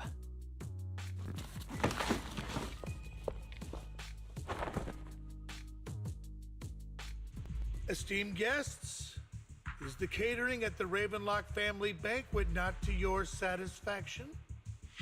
So much so that these two distinguished guests felt the need to come to my humble office to scavenge for food. Don't want to come out? Well, after all, you don't have long left. Burton, that greedy idiot, fell for the mayor's trap. But I never expected that he would bring you into my territory. I suppose I should thank him. Otherwise, I would have had to go to great lengths to eliminate you. Vivian, Phaethon, give Hugo my regards. Tell him I shall be taking the wealth and power of the Ravenlock family for myself.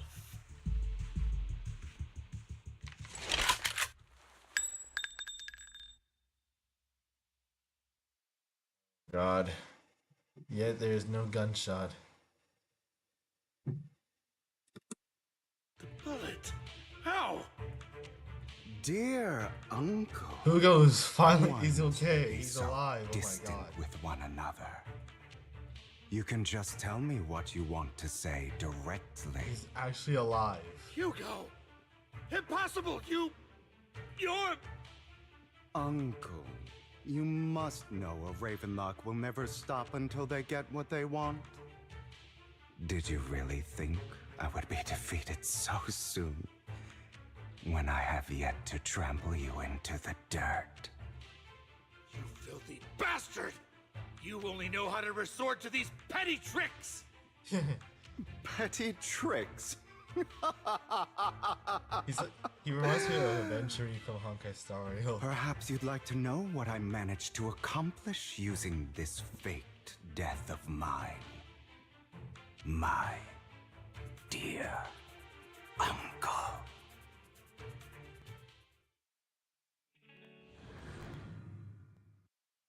God, it's happening shortly before. Faking my own death. Hope it's all worth the theatrics in the end. It was just to keep Hartman off my back, but maybe I went a little overboard. The manager must be pretty shaken up. I should apologize at some point.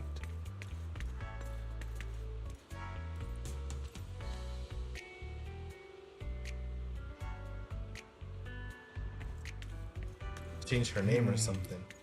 Guess I'll also bring Lycon along. He's my partner in crime, after all. You're taking longer to rest than I expected. Lycon, you think too highly of my physical capabilities.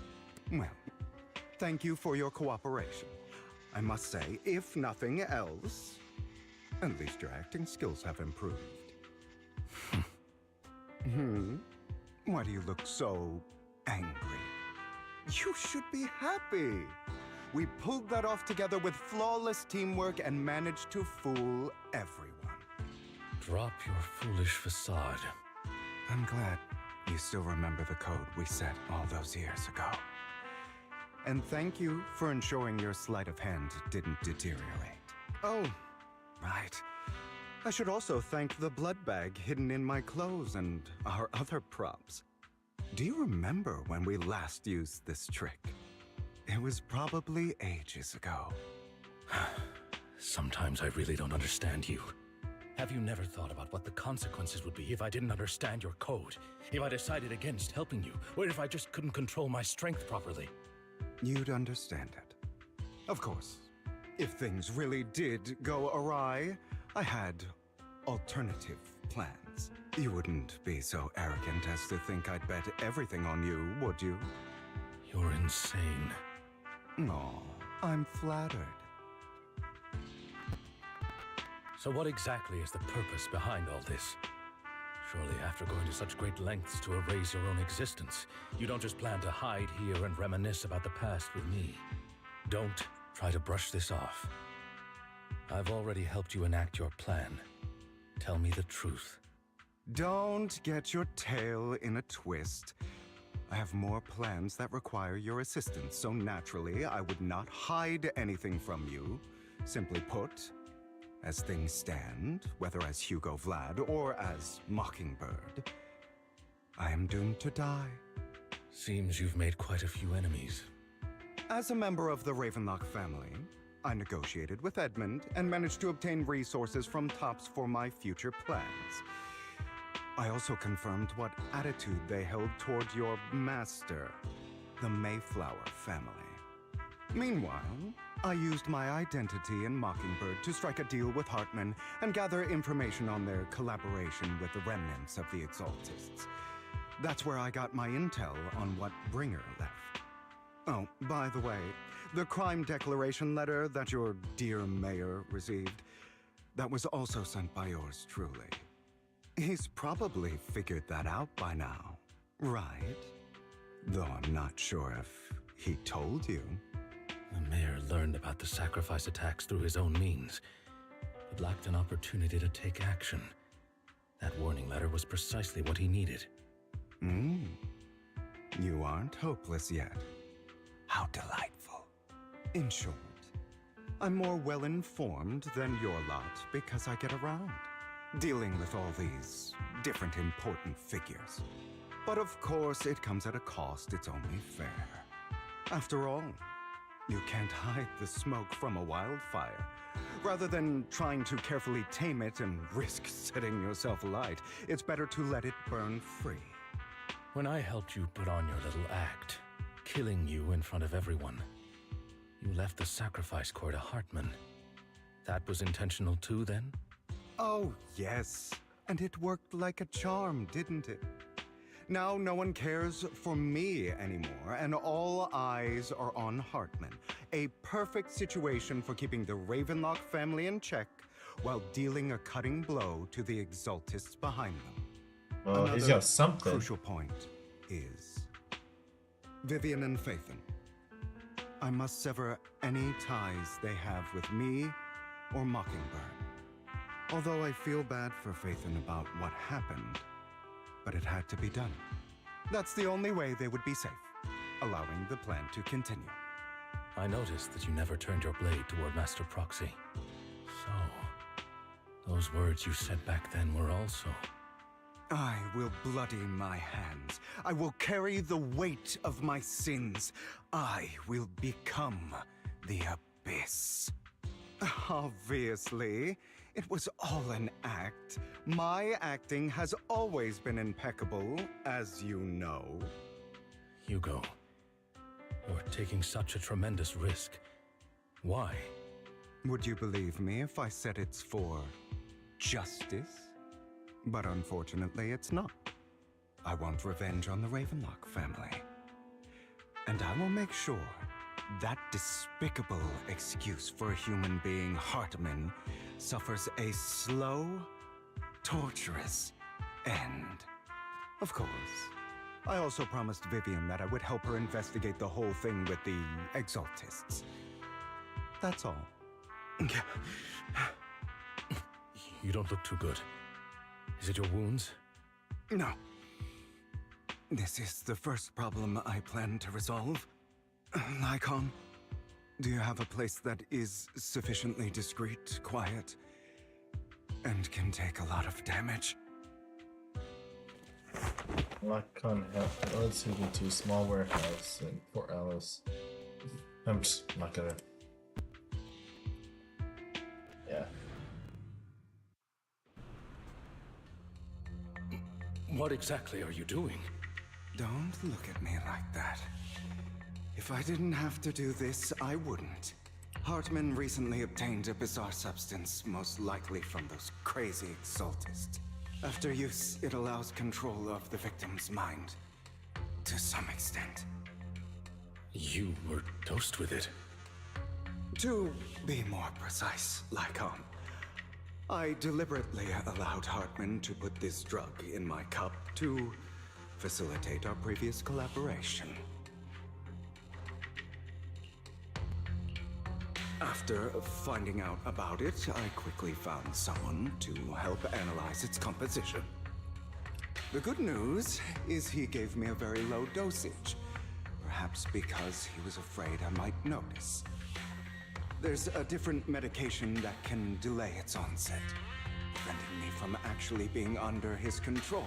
I simply need to put on a show in front of my dear uncle. The bad news is that currently there is no antidote.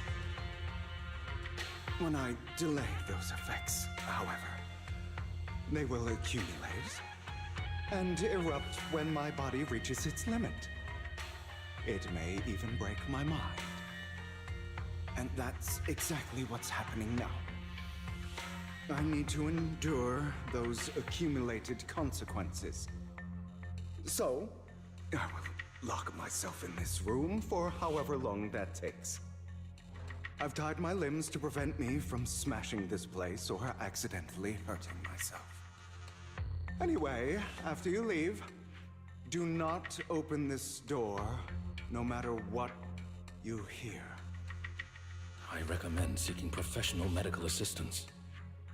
This is advice I received from a doctor. Or are you saying you don't believe I can make it? What?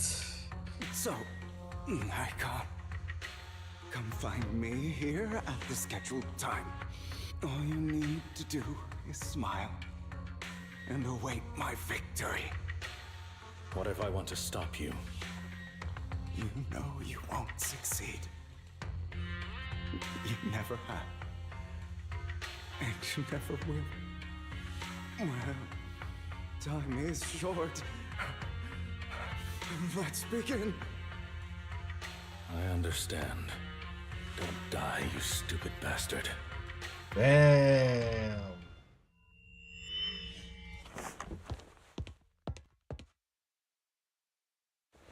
Wild.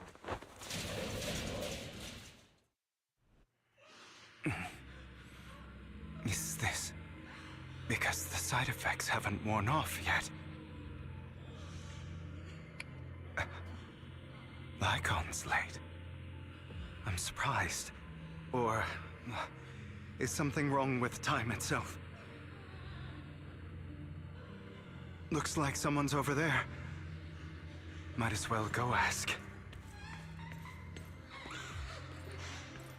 It's all your fault. You're born with those eyes. If it weren't for you, I wouldn't be in this mess. I've made it. I endured so long. After those years of planning, I was so close. He already agreed. You, go and beg for him to reconsider for me, okay? Tell him you won't do anything. Tell him to take me back. No, he won't want to see you then. You can't go see him. Mother. It's all your fault. I wish I had never given birth to you.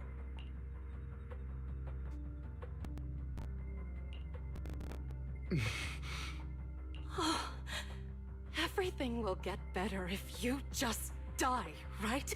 If you die, he'll come back.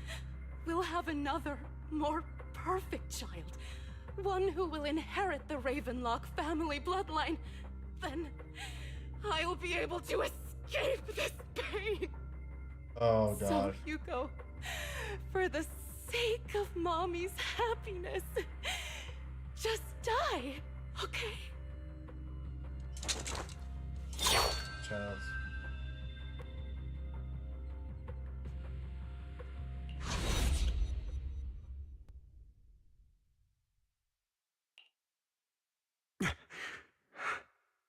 So, I wasn't awake yet after all. That's because you don't want to wake up again. Who are you? I am you. Hidden deep within your heart. Your most true self.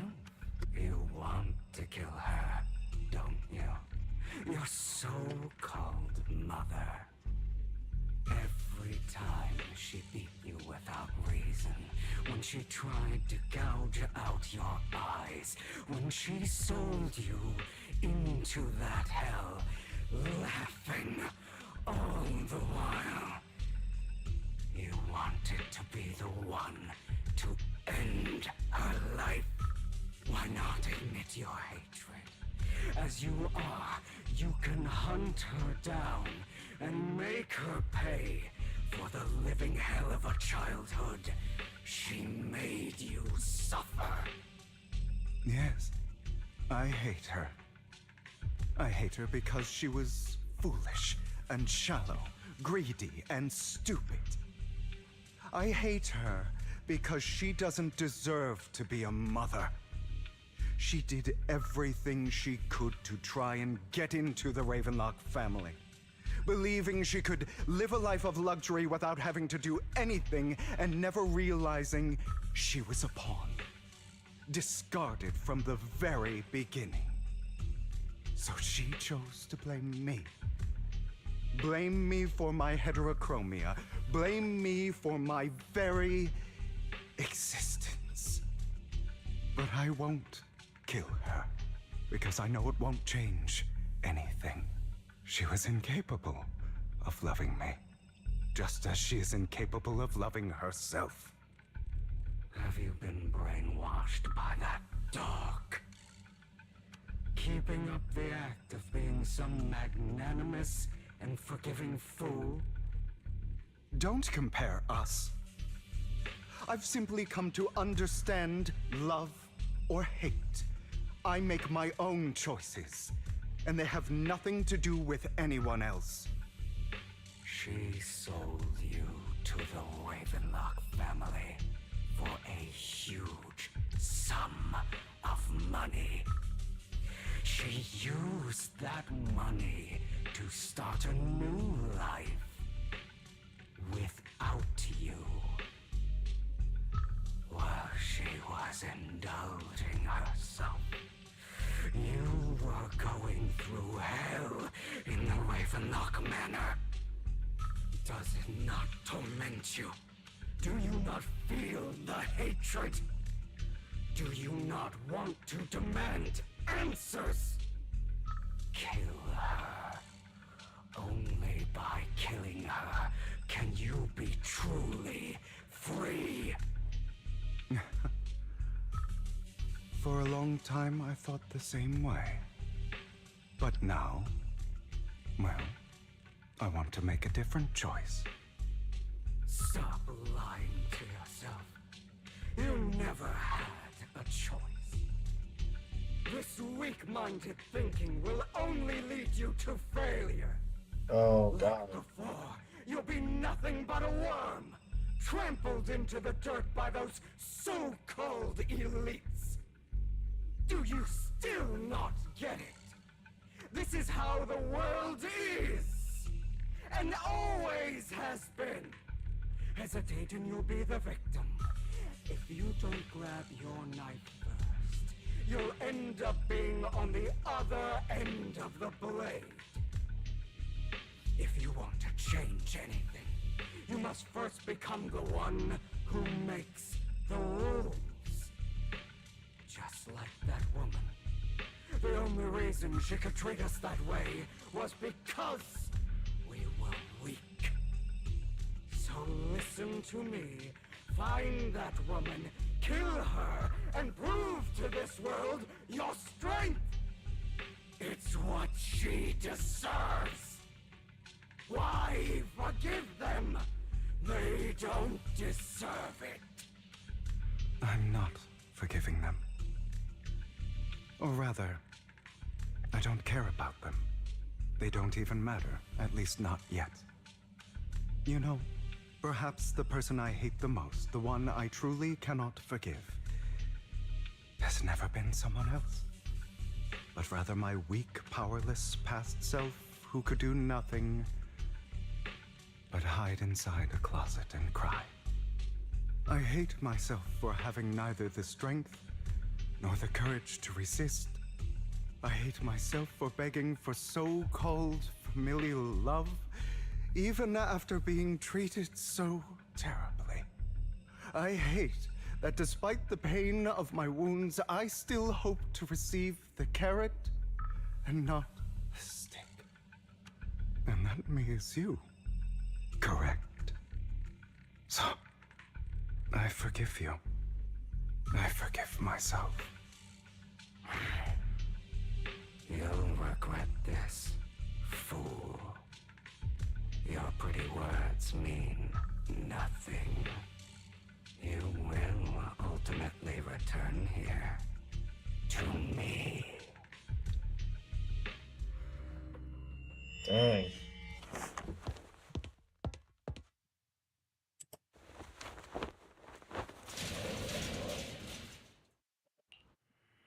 I see. This is still an illusion. I wonder who's going to show up this time. Probably somebody else. Brother! Hugo, let's play hide and seek. I'm already hiding. You'll find me, right? Like you always do. Serena. Oh, alright. There she is.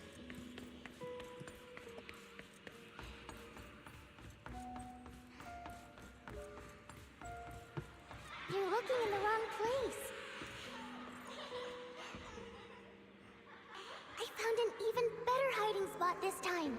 Harder to find than any place you showed me.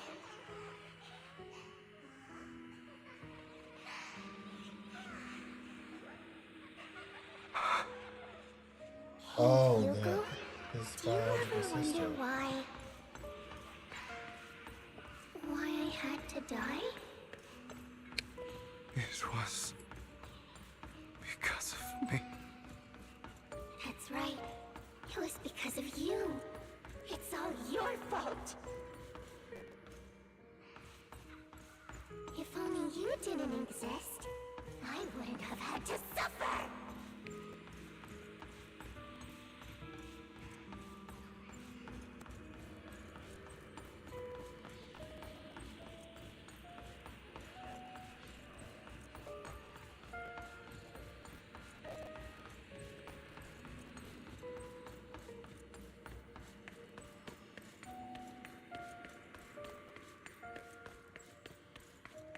Still looking in the wrong spot.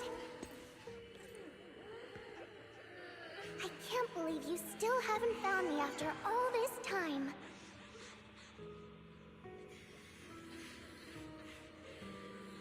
Have you forgotten about me?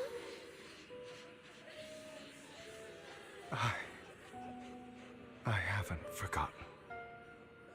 It's okay. I'll forgive you. I'll still be nice to you, just like before.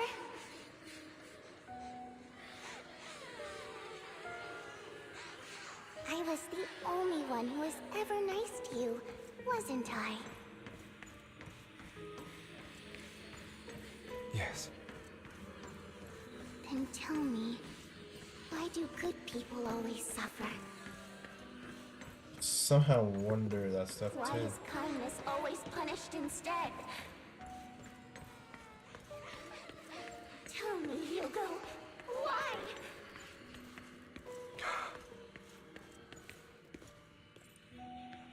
Hugo, are you lost? Go back the way you came. I left you a surprise there.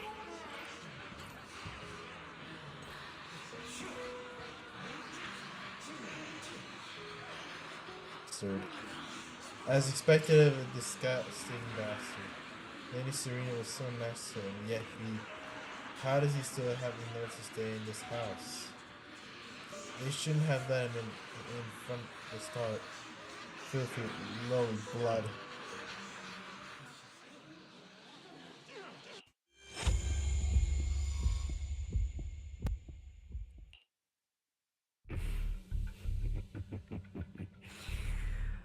I told you that you would eventually return.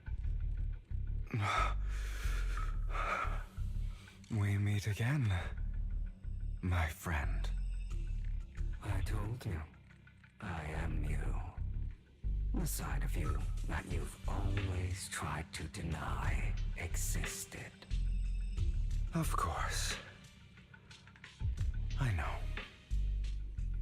This time it's about Serena. Right? Something fell. Your half-sister. And the only child in the Ravenlock family who was kind to you. Unfortunately, it was her kindness that led to her untimely death. It was my fault. I don't like the way you blame yourself. Because that means I'm to blame as well. And I don't think I did anything wrong. Your mother sold you to the Ravenlocks. And your father, he saw your talent and wanted to use you to push the other children into competing with each other. My brothers and sisters wanted to get rid of me from the moment they first saw me. In their eyes, you were no more than a slave.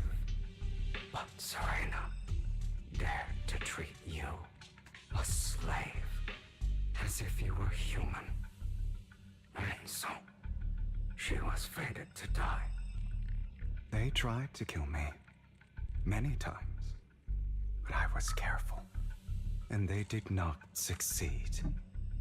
So they killed Serena, who was weaker, an easier target, and pinned everything on you. Serena died in your place. Those cruel brats thought that by reporting this to Father, they could use it to get rid of you, a rival who threatened their positions. Oh my god, how long is this gonna last? Not only did Father not blame you for the incident, he praised you for it. In this world, only the ruthless, cruel, and merciless can stand at the top. And that's exactly what you managed to live up to, no?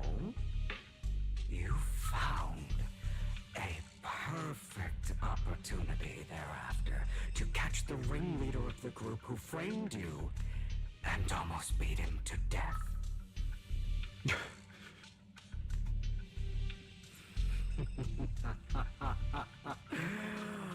Oh, you should have seen the expression on your face back then. Oh, crazed and manic with utmost delight. I don't remember that.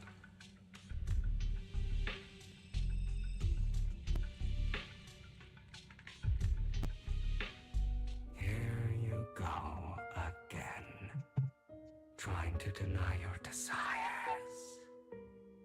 Deep down inside, you've always wondered, asking yourself why these evil people never got the punishment they deserved.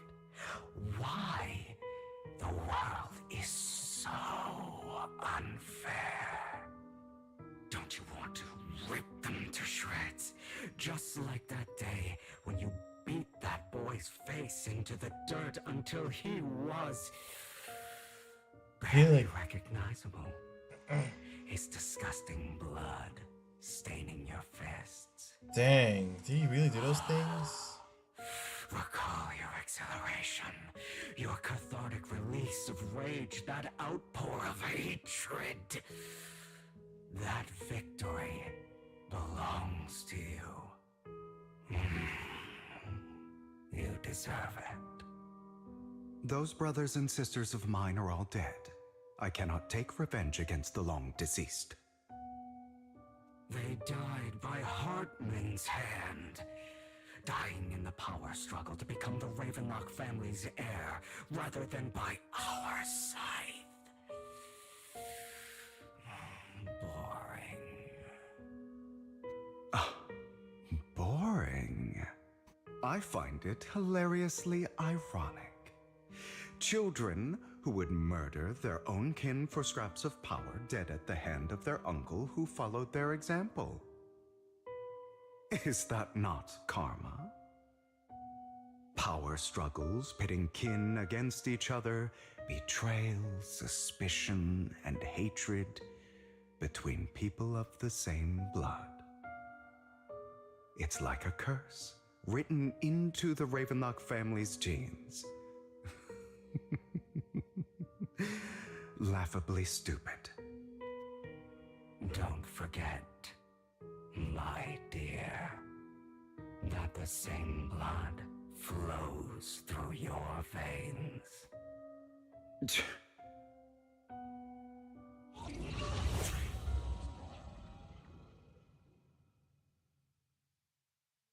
Transformed into Hartman.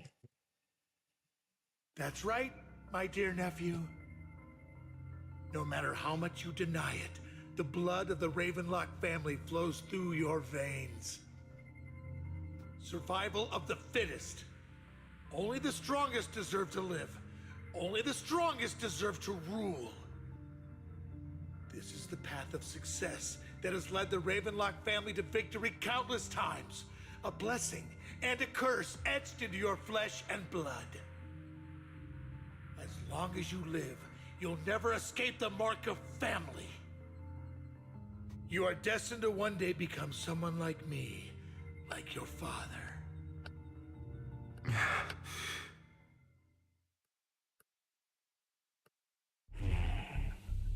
Is that fear I sense? I can see you trembling. Why does the Ravenlock bloodline terrify you so? I won't become like my father. Never. You won't become a failure like him. So relax. Our power eclipses him, and so does our ambition. So, do not deny your own desires. Do not resist your own ambition. This is the talent you are born with. The best gift fate has ever given you. Admit it. Deep within your heart lies a spark, yearning to ignite a raging inferno that will burn everything down. And I am that spark.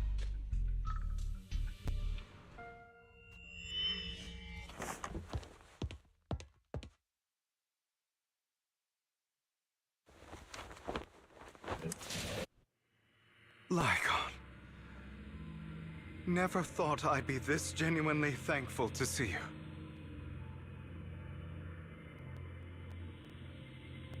Seeing you means this never-ending nightmare is finally over, right?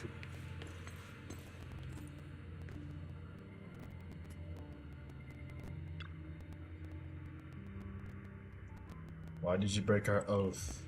Why did you use me? My eye, and these legs.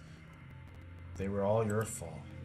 You know you are exactly like your father. I don't want to hear something like that from you. You have no idea what that man, my father, is really like. A person who stops at nothing for their own interests and ambitions. Just like what you're doing right now. And what do you think I'm doing this for? All of this was part of your plan. You knew where the Ravenlock family was going to be, so you set Mockingbird's target there. To seek revenge, you plotted to assassinate your own father, but he was too vigilant, and you failed.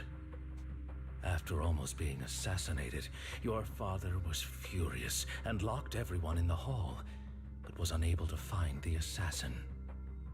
And what a coincidence that a hollow disaster just occurred in the vicinity.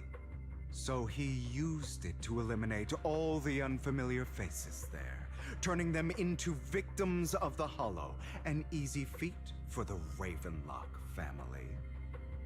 So, the one who killed innocents was my father, not me. You knew what choice an extremist like him would make, and you used the chaos to once again attempt an assassination. This time you succeeded. You killed your own father at the cost of innocent lives. Admit it, Hugo. You don't care about anyone else. The only thing you care about is your revenge. How is that any different from your father? Enough. I'm tired. I may hate him for betraying me, but he wouldn't say something like that. What? You aren't Lycon. You're the other me, hidden deep within my heart.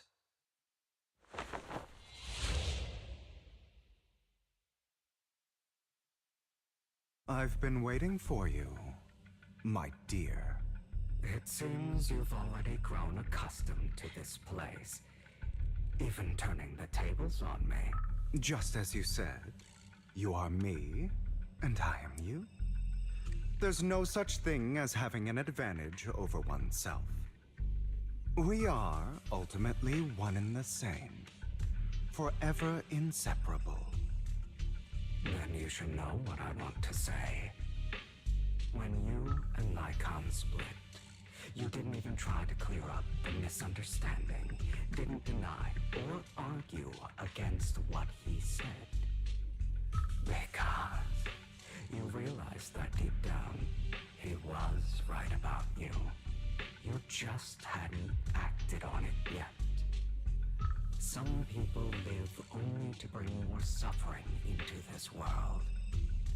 Sometimes, murder is what brings justice back into this world. For that, I must stain these hands in blood.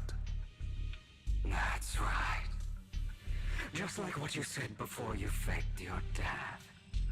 Were those words really just an act? To slay the dragon, you must first become one with sharp claws, rending fangs, and strength enough to destroy anything. You know the truth better than anyone. If you hadn't hesitated, and instead seized the first opportunity to kill your father, none of what followed would have happened. Innocent civilians wouldn't have died. Your partner wouldn't have lost an eye and both legs trying to save people. And Mockingbird would have never gotten to that point. You can save more people. Save good people.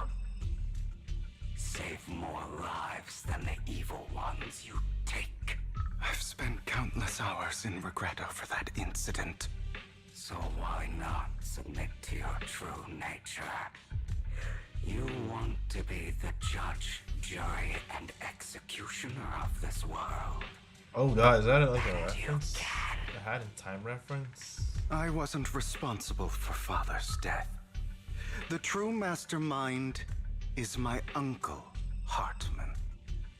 His schemes to kill the head of the family were all so he could take control. Mockingbird was simply unlucky enough to get caught up in it. So, for a behemoth like the Ravenlock family, with its roots so deep, a single person's death, regardless of who that person is, wouldn't change anything. Of course, whether it's Tops, the Mayflower family, or even the entire world, it's actually all the same. I refuse to be dragged down by pointless hatred any longer. You foolish, stubborn idiot. Do you understand the power of hatred? Have we not come this far precisely because of it? Or are you going to follow Lycon and Jack's twisted logic? come on. You don't actually trust anyone? Otherwise, why would you hide this whole scheme of faking your death from them?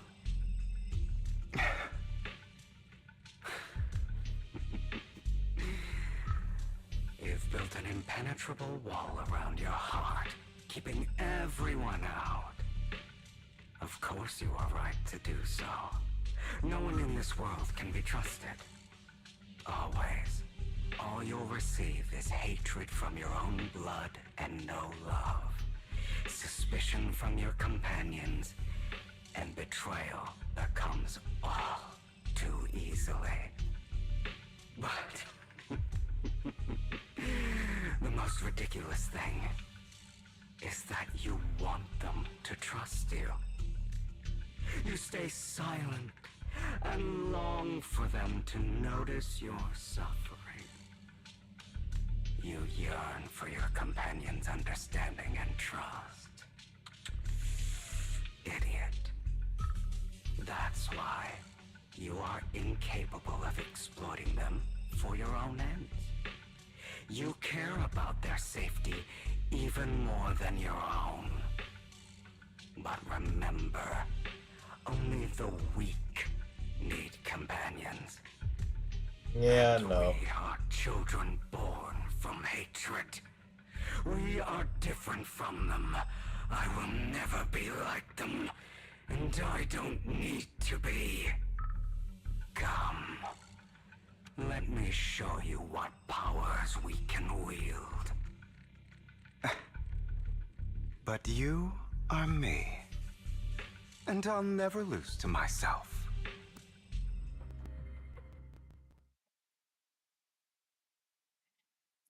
Hopefully that's everything. I just want to proceed with something else.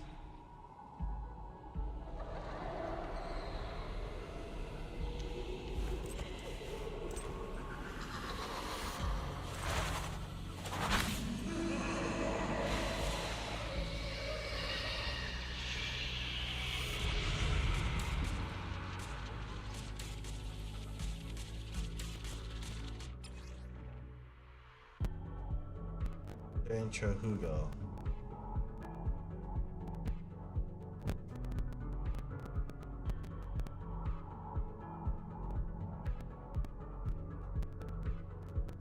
Think about all the injustice you've suffered. If you choose to forgive, you're betraying yourself. You know that. Letting you consume me would be the real betrayal to myself.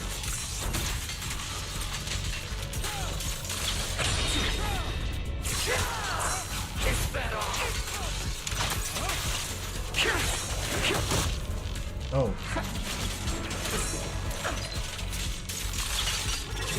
You're just afraid to admit it. Out of my way.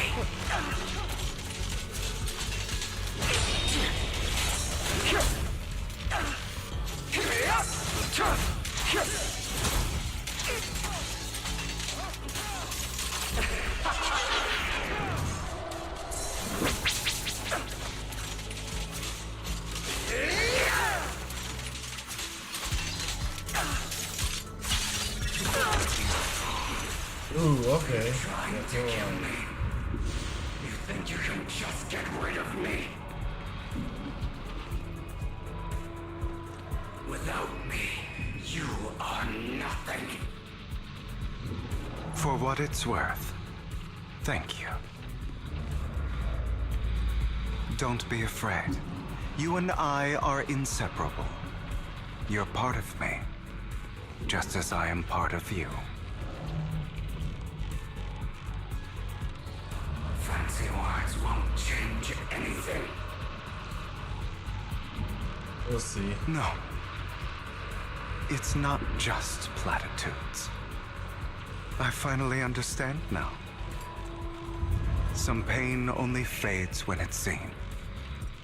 When it's accepted. So I won't fight you anymore. I won't hate myself anymore. Oh, okay, good. Weakness, hatred, malice, strength, forgiveness, justice.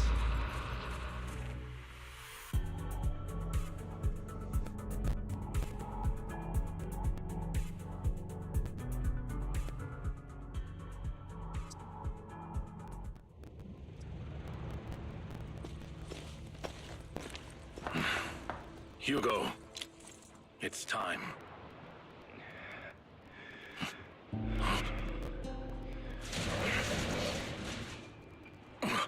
Hugo.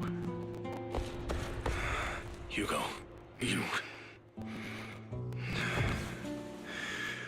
Did I scare you?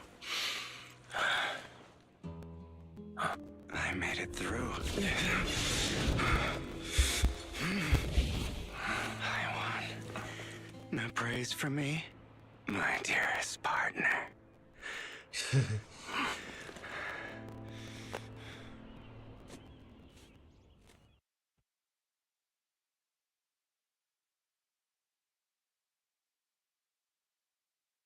Well, that was something.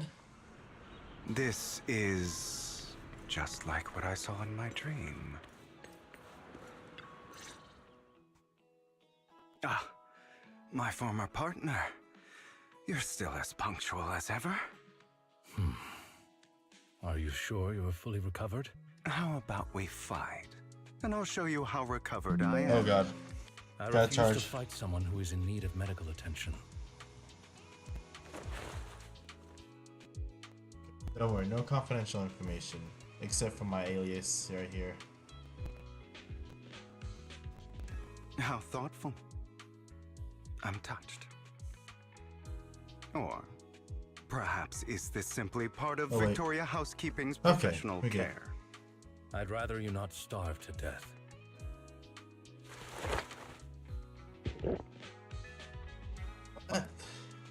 Not to your liking. I'm fairly certain this is the same kind as before. No. I've just gone too long without food. It feels a bit uncomfortable. Either way, thank you. Now tell me, what exactly happened in the warehouse? Just going a bit crazy from... you know what? Were you expecting anything else? But... I did have a very long dream. A dream about many things from the past. If I had to put it into words, it would be like giving myself psychological therapy. You seem like you could benefit from some too. How about it? Want to book a session with me? Trust me, I'm a pro. Seems you really have recovered. Well, of course. I'm feeling pretty great right now. Like I could argue with you all day on every petty detail of who exactly was in the wrong back then. I wanted to ask, what you said about Mockingbird before, when you faked your death, was that part of the act? You mean the part about how Mockingbird has never really changed anything or saved anyone. I didn't expect you to still be so hung up on this. Interesting. After all, it was you who chose to betray Mockingbird. To betray me. Just as I said before, I never considered Mockingbird a failure. Perhaps Mockingbird deviated from its origins, but it has its value. You shouldn't reject the things you've done. Or Mockingbird. I have contemplated this before. Yes. Mockingbird has helped some people and has genuinely managed to cause trouble.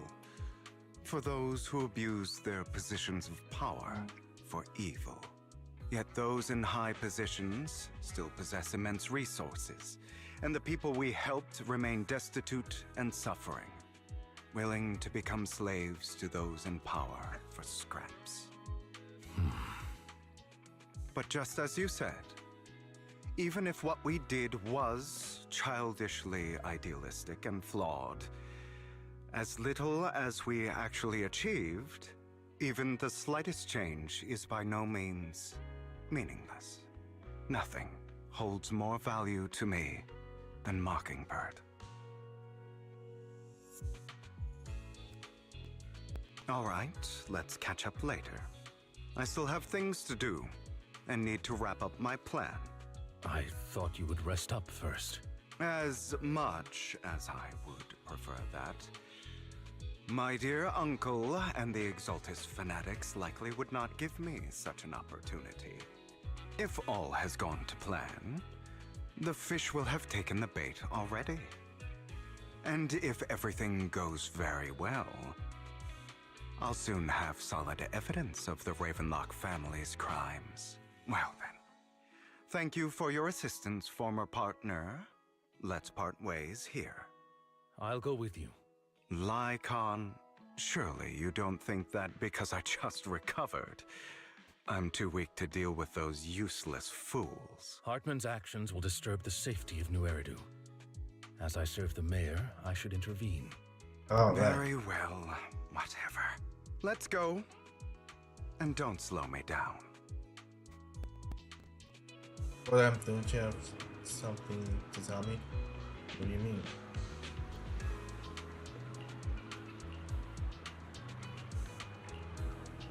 Skip all these dialogues here. Hoping you guys don't mind.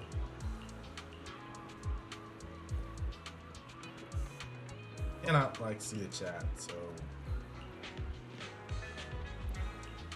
And my phone's still charging, so I cannot look at it through there.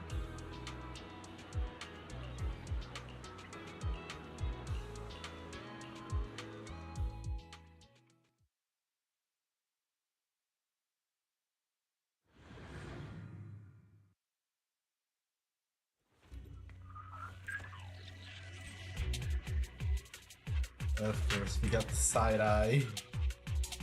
I'm sure you've heard about the missing workers from companies under the Ravenlock family, too.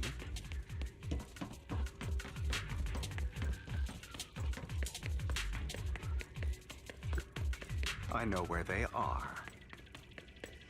Those are Ravenlock's men.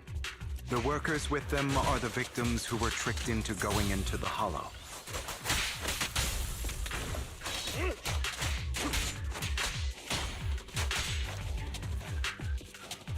Come on, let's get them out of here.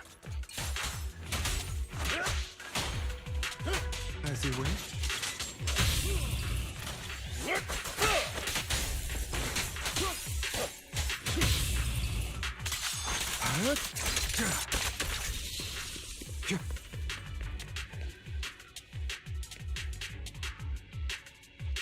Thank goodness someone's here to save us. Thank you. You're welcome. So can you tell me where those Ravenlocks to you before they ran off? They're a bunch of lawyers. They tricked us into this hollow. There must be. Okay, that adds up to the scared man that Vivian and Wise ran into.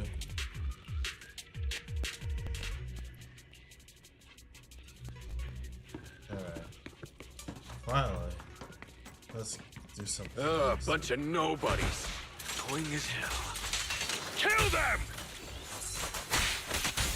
You're welcome to try. Yep.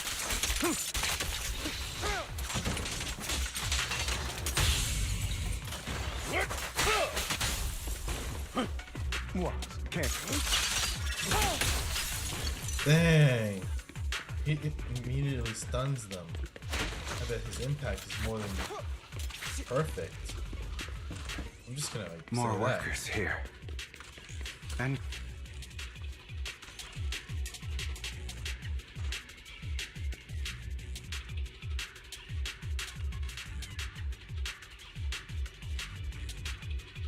Is Hartman behind this, too?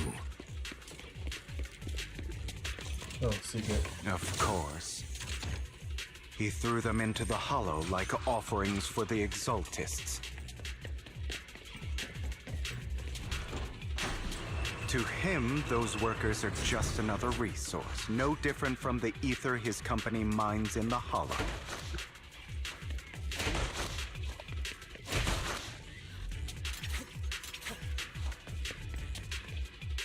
You're at the bullseye. Do like more. Give us more points. There's more over there. Let's hurry. It's different this time. Don't rush in. Let's listen in on what they're saying first. I still need more direct evidence to ensure the plan is absolutely foolproof. The compensation you promised. It's all real, right? All we have to do is follow you into the hollow for some simple tasks, and you'll give us a huge sum of dennies. Sounds real suspicious. Shut your trap. You keep yapping and asking questions. If this is all so suspicious, why were you so eager to sign up for it? Because I don't have a choice. My daughter was previously caught in the hollow disaster and suffered severe corruption. The treatment costs have completely drained our family's savings. So that's why... It's the same for me. A serious illness at a senior age. I need the money. Who would risk taking a job like this unless they were desperate? I'll do it. No matter how suspicious. As long as I can get paid, I'll do anything. Even risk my life. Wait, you people from the Ravenlock family, you're part of a big company in Tops. You wouldn't go back on your word, right? Don't worry, you'll get every denny you were promised. But before we start, you all need to take this medicine first.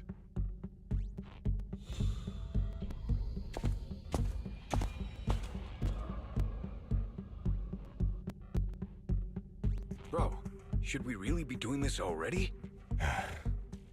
These workers keep talking. We're wasting time like this. And the sooner they take it, the sooner it'll be over. Consider it an early release for them. What? You didn't say anything about having to take pills before. Look, this is good stuff, all right? It'll increase your ether aptitude. There's tons of people who'd kill for something like this. Exactly! You'll be working in the hollow for several hours. This is essential medication. You have to take it before we continue. If you refuse, then you can forget about the job. Of course, you won't receive the compensation either. No. Lycon, what are you doing? Rescuing those workers, of course.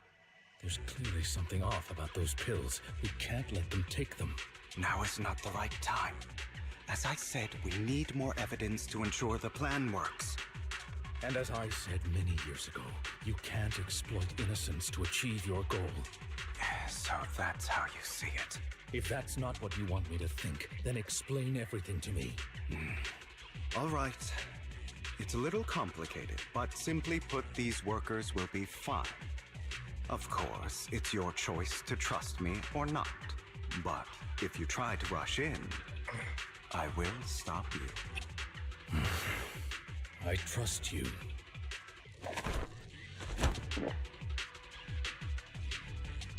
Oh god. They actually took the pills. All right. That's the evidence. Now we can go and beat them into the ground as much as you want. Don't forget, you owe me an explanation. Also, don't overdo it and kill them. Even if they're the worst of the Ravenlock family. All right, Your Holiness, Saint Lycon. Who the hell are you?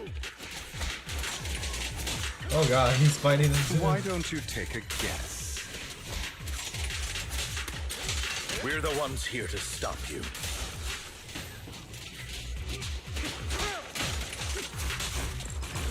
Can't remember the last time we worked this well as a team. Your legs? How are they feeling? I'm fine.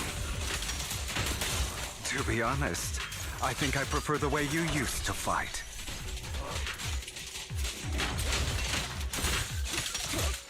You had a lot more aggression.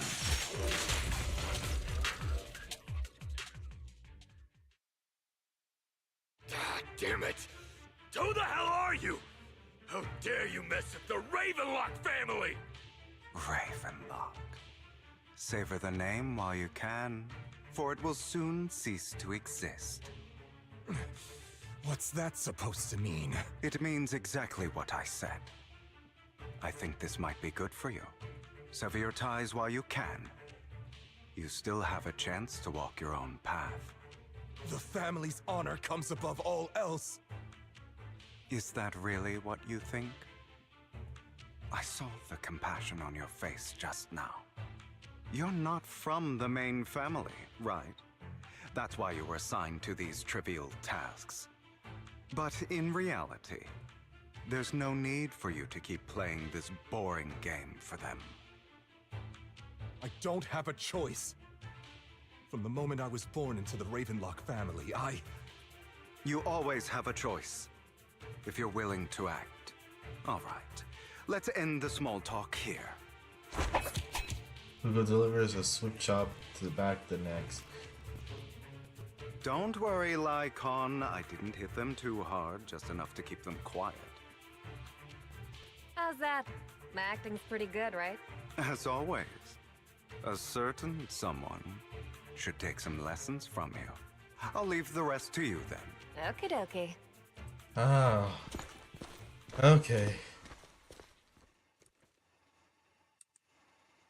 Okay, now can you tell me exactly what's going on here? As you can see, that worker just now was actually an informant of mine. The pills were swapped out with vitamin tablets. Oh, wow, Outside of this okay. batch, some workers have Wow. already taken the actual substance Hartman has. But rest assured, the antidote for it is already in development. I found the best in the field to help, and with the data I collected before, we should have results soon. I wanted to ask. The reason you decided to lock yourself in a room and endure the effects of the drug, besides getting evidence, it was also to collect data on this drug in order to create an antidote, correct? It seems you're not completely beyond hope. I thought you were just being stubborn. Sometimes I wonder if you know me at all. Then, I have one last question. Why did you never tell me any of this back then? The truth is, I heard everything.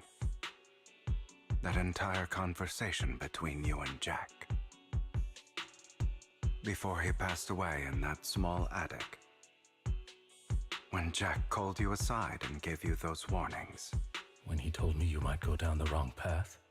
That's right. You never said anything.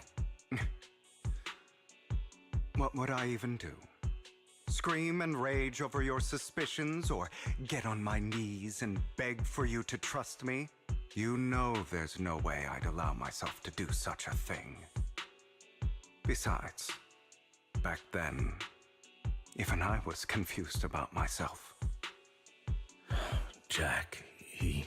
It's all in the past. You don't need to explain anything to me. Enough. We should get going. If we're going to reminisce over the past, we should find a more suitable location. Lycon, that incident back then, I didn't do it. It was a scheme Hartman devised to take over the family. It was Hartman who killed my father, too. I only discovered the truth long after the fact. I did indeed attack my father, and I thought he was dead. But he wasn't. I couldn't kill him. And even before that, if I hadn't hesitated, none of what followed would have happened. Even now, I still think they deserve death. But I no longer care to personally deliver that fate. There, but you... I know we may never agree on that point, Lycon.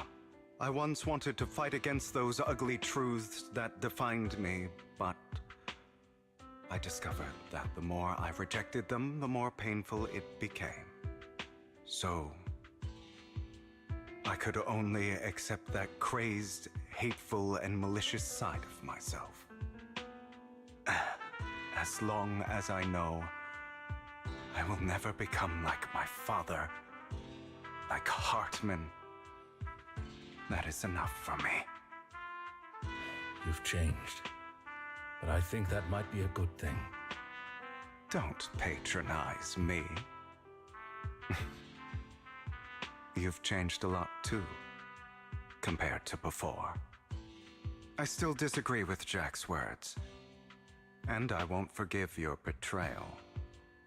I will walk the path I believe is right, even if I must tread over thorns and through the mud. But I will also allow you to walk your own path.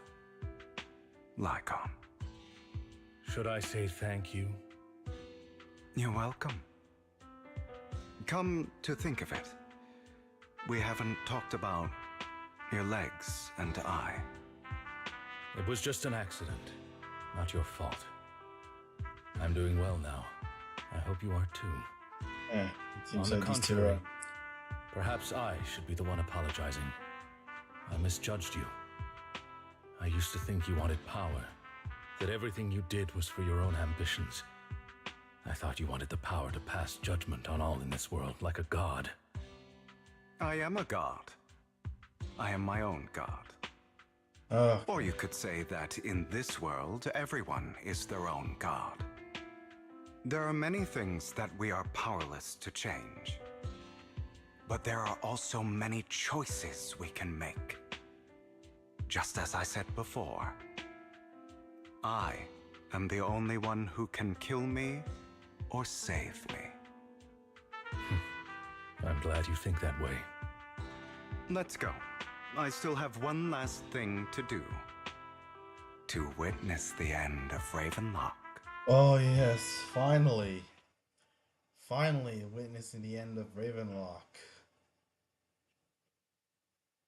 As Hugo recounts the process of gathering evidence, Hartman, unable to listen any longer, slams the table in anger. You really think you can take my place if I die? Never, you filthy bastard! Your little tricks mean nothing. As long as the Ravenlock family stands, I can still get back on my feet. You still don't get it, do you? This was never about avenging my father. And I don't care about taking your place. I didn't come this far just to kill you. That'd be pathetic. Right on cue. Why don't you take a look at this, Uncle? On behalf of TOPS, I'd like to clarify that we had no involvement in the Ravenlock family's actions. TOPS is officially terminating all partnerships with the Ravenlock family, effective immediately. We will have no further affiliation with them. Oh, Are you crazy? What the hell do you get out of ruining the Ravenlocks?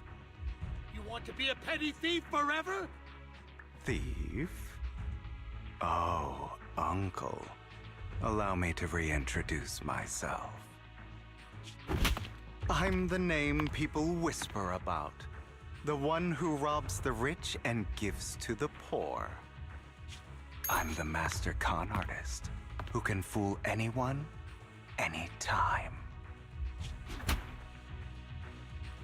I'm the leader of Mockingbird. The one who turns every headline into my own stage. I have friends who'd catch me if I fall, partners who'd shed tears for me, and allies who always have my back. I am Hugo Vlad. You're the one who needs the Ravenlock name. I never did. You ungrateful bastard! You should have never been born. You flatter me. Same goes for you, Uncle. Damn. You leave the Ravenlock Manor on Hugo's speedboat. After reaching Port Albus, you all wait for Lycon to arrive. You've done well, Vivian. You had better give me an explanation. And here I thought this would be a touching reunion. What's with all the anger? Hugo, I'm a member of Mockingbird too. And I mourned your death. Listen, Vivian. I don't want you or the people you cherish to get caught up in danger because of me. I've always been selfish, so I don't hesitate to use you all as variables in my plans. But it is because I am selfish that I also don't want my failures to affect my treasured companions. In any case, if you were in the same position, would you not make the same decisions? Lycon's taking care of everything outside. We should go. Also, Wise, thank you. And I'm sorry for the whole act where I threatened you. It was the only way for Hartman to drop his guard against you and leave you be. I, Hugo Vlad, am forever indebted to you. Lycon's assistance, he successfully leave Ravenlock Family Manor and return to the video store. Wow. Master Proxy, although it is late, there is some important intel that I must give you now. So you knew everything about... Did you know about Hugo's plan to fake his death and everything that's been happening, Lycon? I was simply playing along. After all, I could not determine whether Hugo's plan would pose a threat to you. You are a student of the mayor's late friend, and I am obligated to protect you. You still have that habit of finding awkward excuses when you're embarrassed. Mr. Hugo Vlad, if you have any important intelligence to share, please do so with haste. I need to return to rest before midnight. You guys are really close. You two sure are, close. For the sake of a certain old fossil's sleep schedule, I'll keep it brief. I learned from Camille that Dina intends to embed the sacrifice core into the sacrifice. Apparently, it will make the sacrifice much stronger. Sacrifices created this way will not retain their minds and will indiscriminately attack all living beings, including their creator. So the Exaltists don't do this. It would bring them no benefit. But Dina's concoction can control people's minds. If a person takes the pill and is injected with the serum Landon left behind, the sacrifice would be under its creator's control. Although the dormant sacrifice has been destroyed, Dina found a batch of that serum her father created and wants to create new sacrifices. You have no idea where the real core is. Putting aside the sacrifice for now, Hartman's sacrifice core is fake. We don't know where the real one disappeared to. The real core has always been here. Here? In Lord Phaethon's video store? Vivian, do you remember when I suggested you give that collectible to our dear Proxy? I remember. But that was just an ordinary pendant. And I've met the person who submitted it. She has absolutely no connection to the Exaltists. How about our dear Proxy take out that pendant so we can take a look? Oh. So it is that thing. Ah, okay.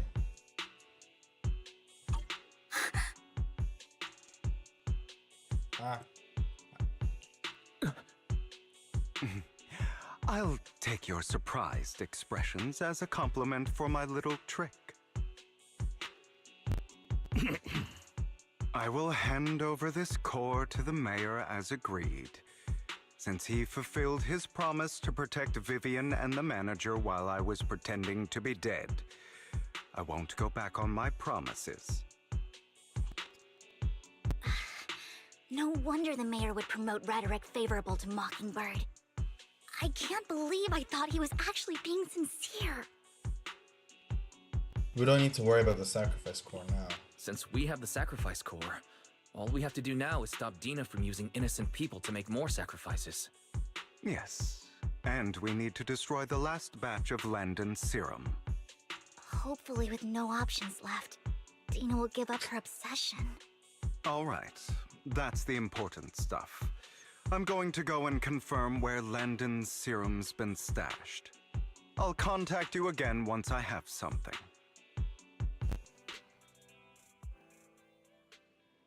What's wrong, Lycon? You weren't looking in a rush to get back and rest. You act like you're gonna turn into a werewolf after midnight or something. How are you feeling now? Relax, I'm not kicking the bucket just yet.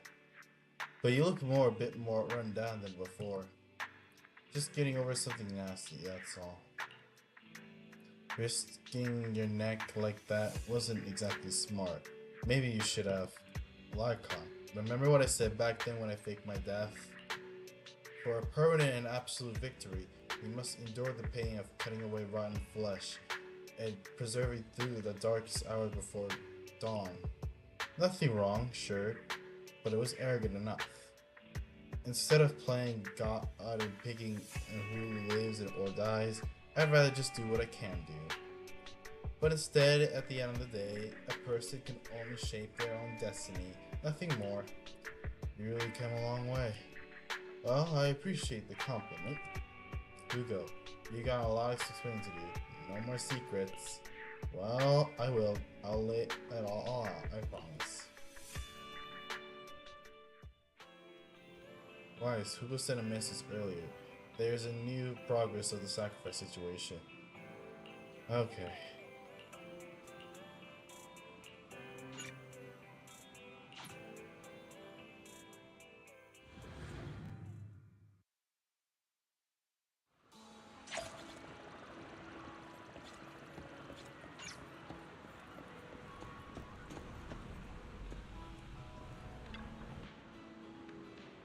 Hey managers, you're here. Having two Lord Faithens leading the way for me must be the luckiest person alive. As expected of a sim. We'll be counting on you two, as according to my intel, this is quite the large batch of serum. My guess is that Dina wouldn't put all the serum in one place, so we may need to split up. Just to be safe, we're counting on both of you two to guide us. Alright. Let's go.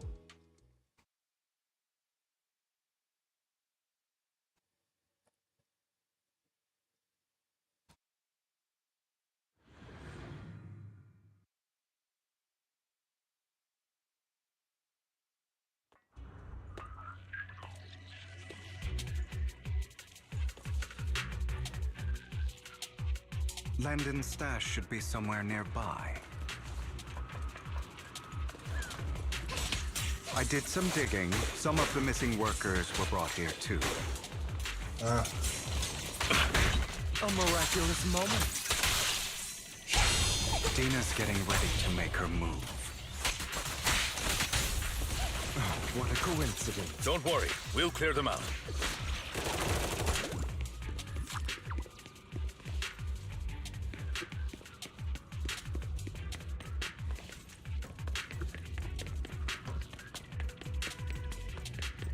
They're trying to destroy the goods! Stop them!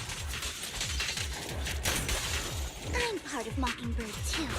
We need to take care of the guards first.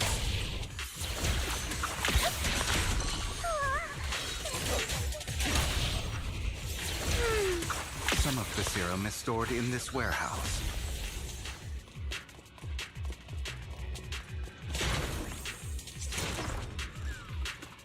You're not taking anything from here!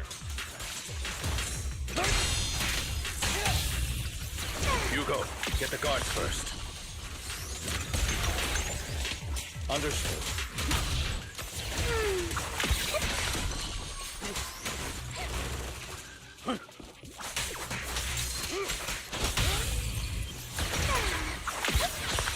You just stepped into your own grave! Together, like fools.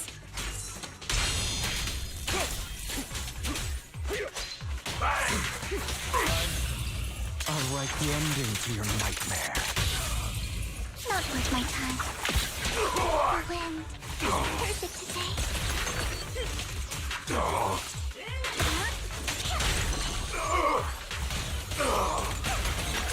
In position.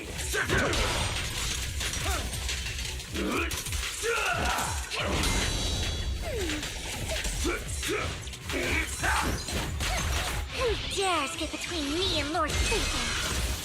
Oh my god, voice sounds.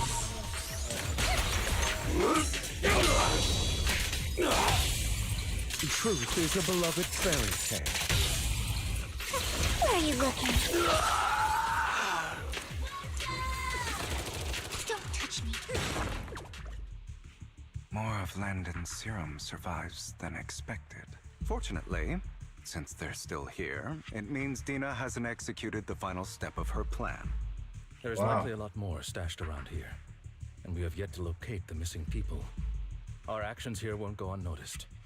Perhaps they're making plans to deal with us on their side. With Landon and Dina's concoctions combined, she may be capable of creating a sacrifice that obeys her.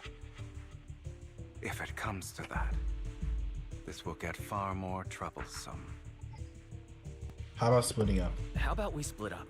Hugo and Lycon will destroy what remains of the substance around here, and Vivian and I will go search elsewhere. Very well. Let's go with your plan. But be careful if you encounter Dina and her people. According to Camille, she's absolutely obsessed with completing her father's dying wish. Who knows what she may try? Let's part ways here for now. And perhaps the other manager could use EOS to guide us. Sure. I've been feeling way better these past few days, so just leave it to me. Oh, nice. It's only now that I realize how fortunate we are to have two Lord Faithins. Yeah, but I feel like our work's doubled. In the past, Wise and I would only ever work on the same route. Greater power means more responsibility. Yep. And in any case, I'm sure the mayor would be able to provide double compensation. He's a very generous person after all. Right, Lycon? Still, Hugo looks so cool, not gonna lie. I will request additional compensation from the mayor. It's not about compensation. It's just... I'm still not used to us being separated in the Hollow, so I'm worried about Wise's safety. Aww. Oh, but I have no doubt in your abilities. I just haven't gotten used to it yet.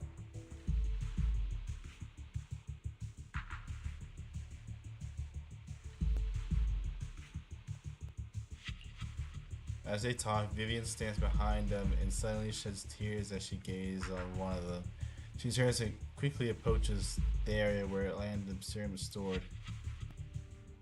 Vivian recalls the tears she shed when looking at the faith and the destiny she saw then. This is the future I saw. Lord Pathan. Vivian closes her eyes as she's made a decision, then grabs a vial of Landon's serum. If a tragedy is inevitable, then let the misfortune fall upon me. I'm sorry.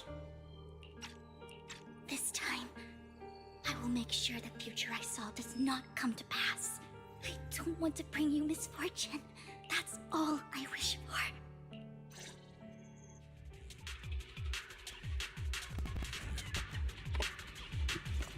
Oh god. What is she gonna do? Leave this to me, Lord Phaethon.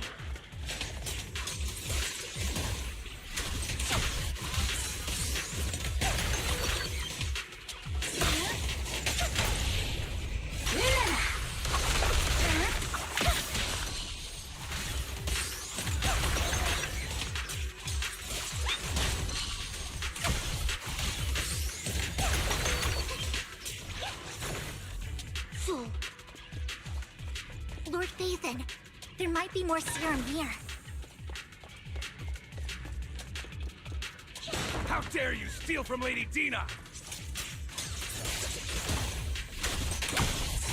I'll try to go easy on you. No promises.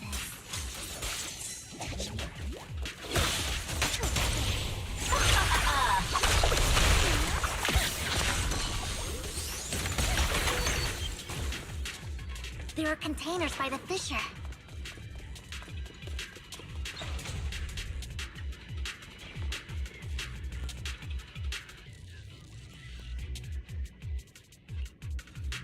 We're the savior. Are the captives?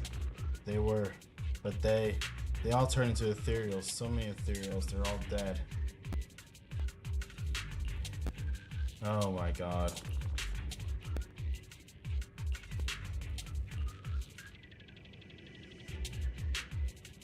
Say no more. My friends will get you out. Leave the rest to us. Okay.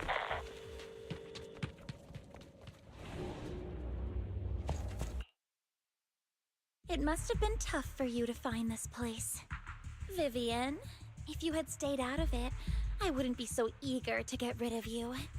Those people have been taken to safety. You're all out of options. They're just mere test subjects. So what if they get away? There will always be people consumed by greed, and therefore, they will come willingly to me. In any case, what are a few sacrifices in comparison to the completion of Father's grand ambition? Dina, you deceived those people. They didn't come willingly to you. You tricked them, just like Landon did back then. Deceived? Father gave hope to those who had everything taken from them by the Hollows. Vivian, you once rejoiced at the hope Father offered you, too. Before Father took you in, you were no more than an omen of disaster that no one wanted. It was Father who gave you shelter and a purpose for existing. Do you remember the first time you bestowed a blessing under Father's guidance? How did you feel when that person looked at you with adoration and gratefulness? That was the first time you felt hope. Like your existence had a purpose, right? Don't forget that it was Father who, through what you call deception, gave you hope. And you, what have you done? You basked in Father's attention and everyone's adoration, only to destroy everything. Do you think that by Wise, leaving please the do Exaltists, something. those people will live better lives? Of course not. Those who suffered under the Hollows will only continue on as walking corpses, without the hope Father gave them. Do you really think you're some sort of savior, Vivian?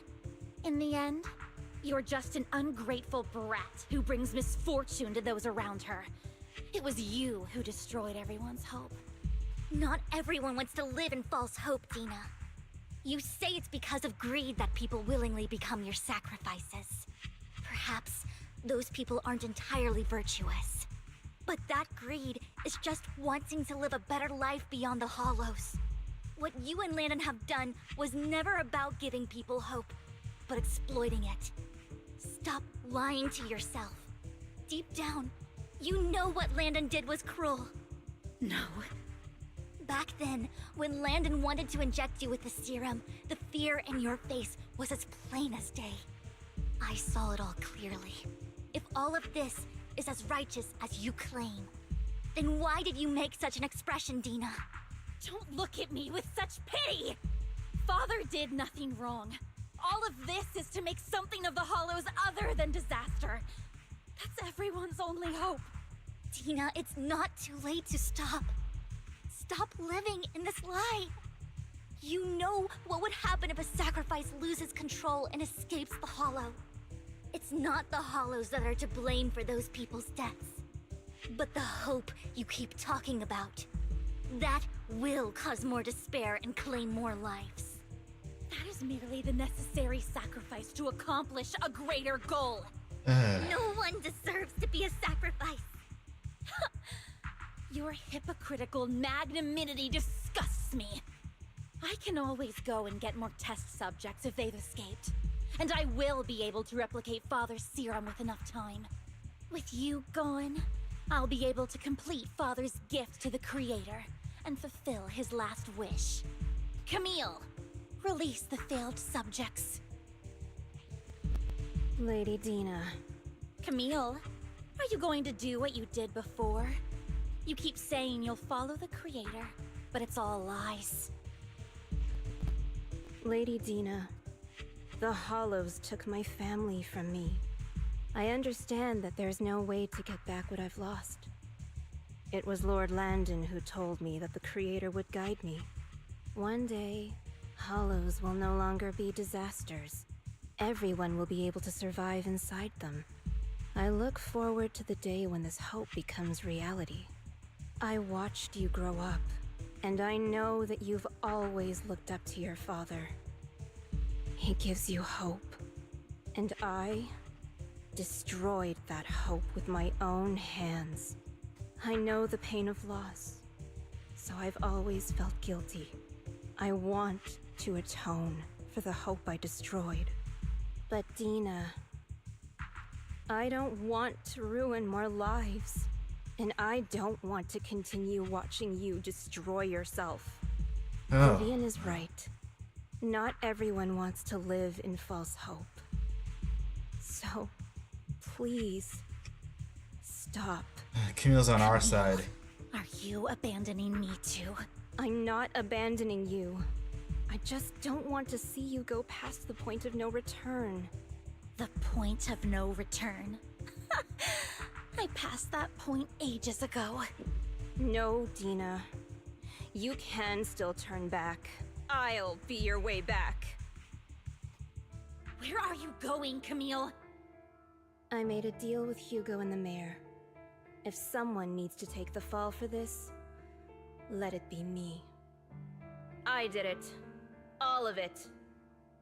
I've been forcing Landon's only daughter, Dina, to research how to create sacrifices. I colluded with the Ravenlock family for my own gain. Everything Dina did was under duress. Since I've kept her captive for so long, she doesn't have the skills to survive as an independent member of society. She'll need a caretaker and teacher. Someone who will look after her and educate her. No! I refuse, Camille! I refuse to accept this! Dina, I'm going to dispose of those failed subjects. I won't allow it! You'll die! I won't allow it! You can't leave me. I command you! You've always followed my orders, and you will follow them now! It wasn't your orders that I've been following. My younger sister, who was stolen from me by the Hollows, also had such beautiful red hair. When Landon told me the Creator could bring me hope, you were standing there, right behind him. I was certain, then and there, that this was the hope the Creator had given me. Start over, Dina. You still have so long, so much time. You'll make friends, find people who love you, and make many beautiful memories. That's not what I want! Camille, you're not allowed to die! I won't allow it! I won't allow it! Goodbye, Dina. Dang. I'm sorry, Vivian. I'll leave the rest to you.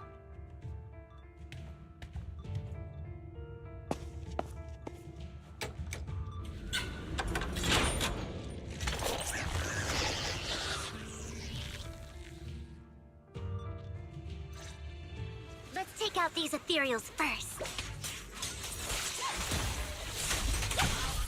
We can't let Camille's efforts go to waste.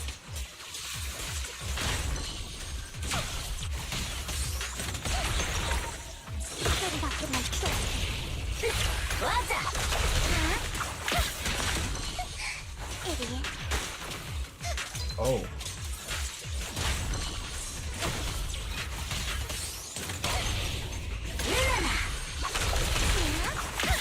Let's go after Dina, Lord Phaethon.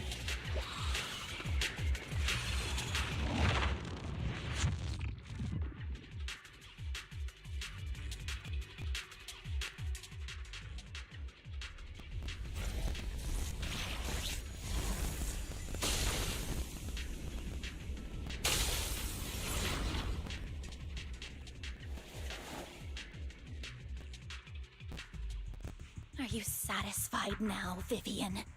You were the one who brought yourself to this point. You're saying this is all my fault. Losing my father, losing Camille. I wish you had never come into my life. At first, when Father brought you home, I was happy. There are so many Exaltists, yet Father never allowed me to get too close with any of them. I never had any friends either. But when Father brought you back, he told me to take good care of you. that you were my first friend. I was also so happy the first time you took my place in helping Father select a person to receive the blessing. Because it meant you were different from all those other people. You could stay with me. But soon, I grew jealous. You took the attention that should have belonged to me. You even took Father's love from me. It's only because of my ability that Landon... I know, but... Vivian, jealousy is something you cannot control. Yes, you can. The same goes for fear and hatred. Yeah, that too. I was terrified. Oh my god. That Nah, one she's day delusional. you would look at me and shed tears. And part of I I knew don't if that speak day as ever often came, just to focus on the Father story. would not hesitate to force the blessing upon me. And when that day did come, I hated you for causing my father's death. Tina, you knew everything about what happened back then, so... why are you still defending Landon? And why didn't you tell me back then? If I had known earlier, maybe I could have found a way. Because it's the only thing that makes me more special than you, no? It proves I had Father's trust. I was more useful to him. Vivian, you said you wandered without a home ever since you were young, hated by anyone you encountered. You were happy to gain recognition from everyone and help Father when you were among the Exaltists. But in the end, you discovered you were being used, so you felt betrayed and hurt. Then, what about me? All I ever had was my father. I've never known a life outside of the Exaltists. Ever since I was young, my only purpose was to help Father select who was to be blessed. The only purpose I had was my father and the Exaltists. I've never been taught anything else, Vivian. It is what little value I have, and have ever had. In the end, you took even that from me, and completely destroyed it. You think you're doing good and fighting evil. You've only managed to affect a small part of your world. But have you ever wondered if maybe that's all there is to my world? I never wanted to hurt you. You were also my first friend. And that's why I wanted to save you back then. Save me? You and Camille all talk about saving me. Why don't you understand? To me, loss is so much more painful than death. Tina, you can start over. Everything Camille did was so you could live on. Let's leave the Hollow together. There are so many amazing places in New Eridu. This time, I'll take care of you. I've also met so many amazing people. I'm sure they'll love you too. Okay, Tina? Vivian, I can't forgive you. And I don't want to forgive you. Oh, here we go nothing again. Left. If what little hatred I do still harbor were taken from me, well, I refuse to be so pitiful. I won't apologize, Vivian.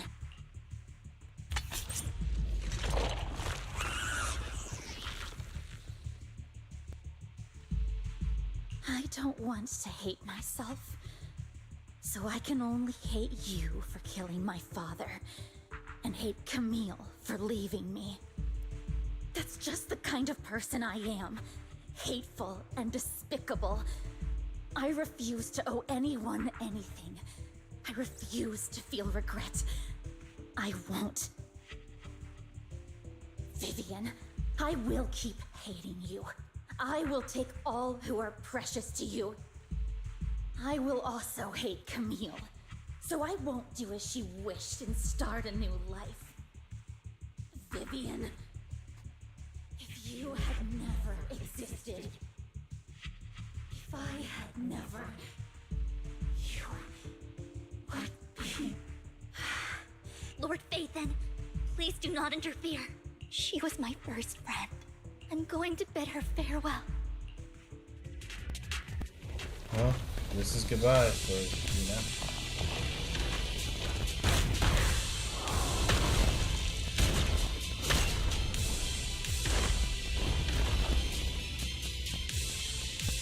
Dina, soon the pain will be over. Lord Vaden, don't come any closer!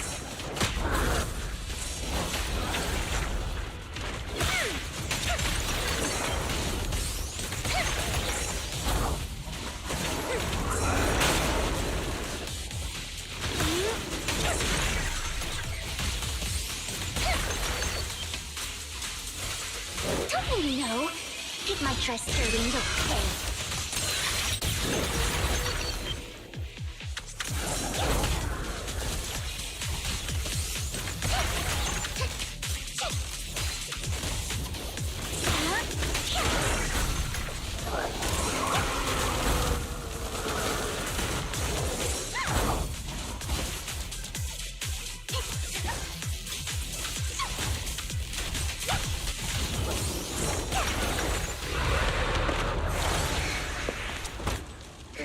Not bad. Vivian, behind you!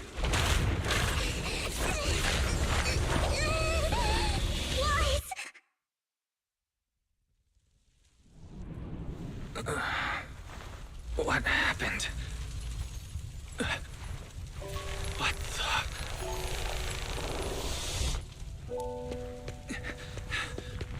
Vivian! Lies. Don't come near me. This is my own choice.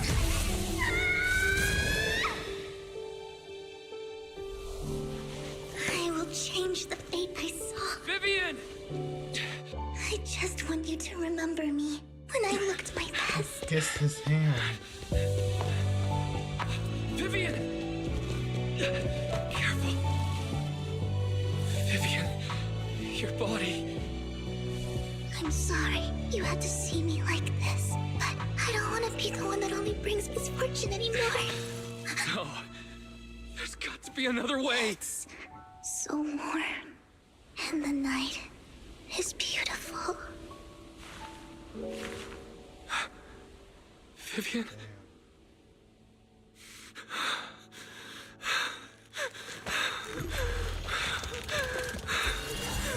No! It can't end like this!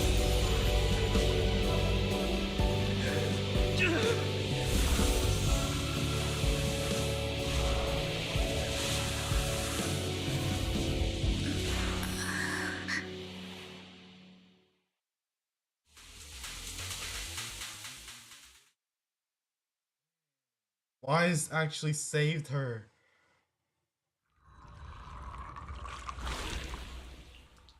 It feels that as if you had a long dream where you saw your teacher again with her familiar smile.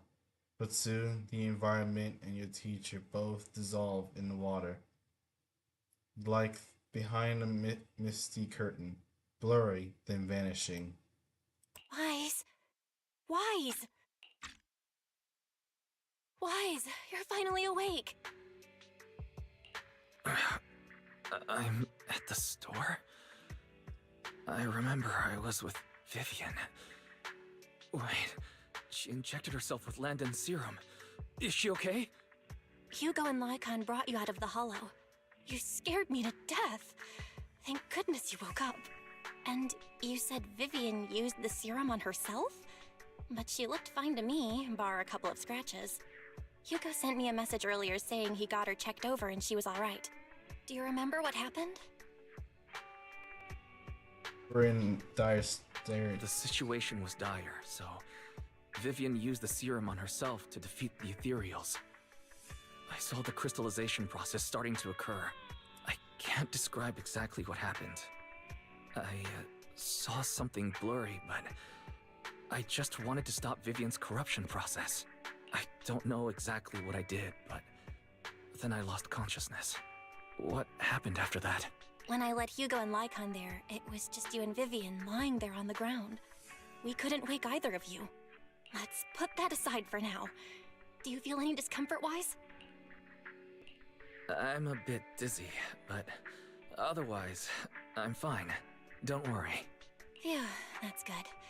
You should rest for tonight. Hugo and Vivian said they'll come over tomorrow, so we can discuss the details then.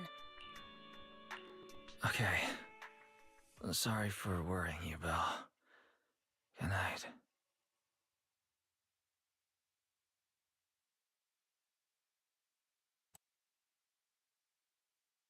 Lord Phaethon! How are you feeling? No headaches? Leg pains? Heart palpitations? Loss of appetite? Vivian? I was just so worried. Sorry. Anyway, Lord Phaethon, I'm so glad you're okay. What happened this time was all my fault. Things were dire, and you did what you had to. Plus, if it weren't for you, we wouldn't be here now. So what happened? Wise said he saw the crystallization process start. But I didn't see anything through EOS. Hugo? Lycon? Did either of you guys see it? Allow me to explain. Miss Vivian told us what happened after she awoke, and the mayor arranged a full medical checkup for her. Based on the results, Miss Vivian indeed shows mild corruption sequelae. But if the crystallization process had already started, the lingering effects should be far more severe. To be precise, if the process had already reached the point of mass surface crystallization, it should have taken no time at all to become an ethereal. So, the mayor theorizes that it was the etheric energy within Master Proxy's body that affected Vivian's condition and the surrounding etheric particles, causing Vivian's corruption to recede.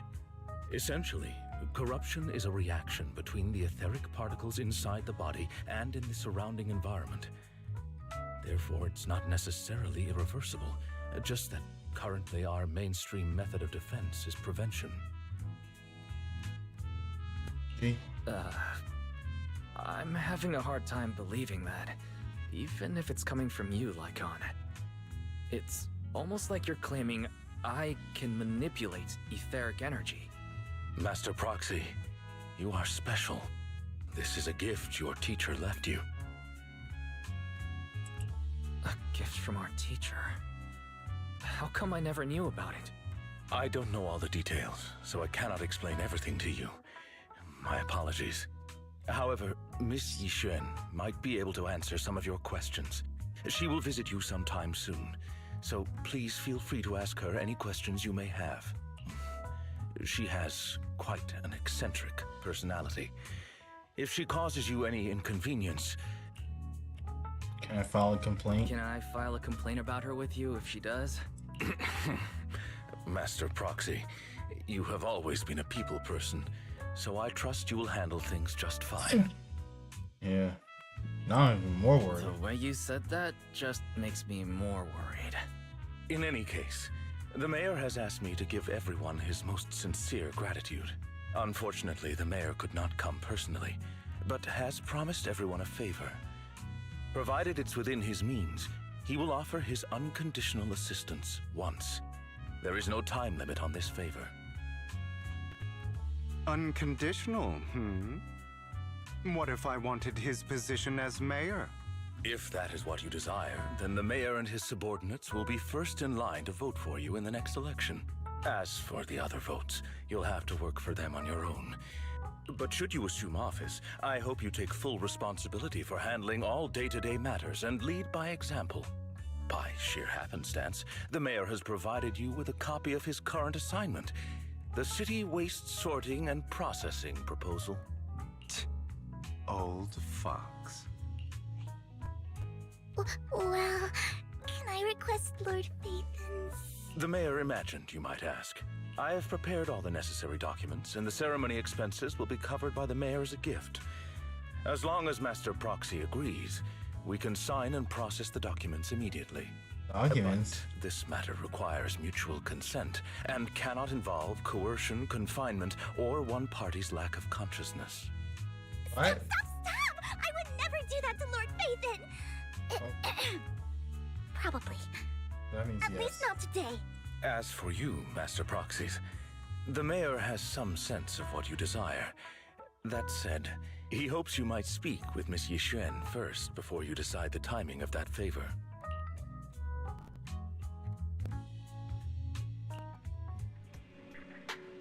Wise, are you feeling alright?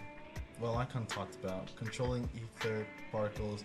He said it was a gift from our teacher. I'll keep thinking about it. I feel like something insane is gonna happen. I know, I can't think about this right now. You only just recovered, Wise. You should get some rest.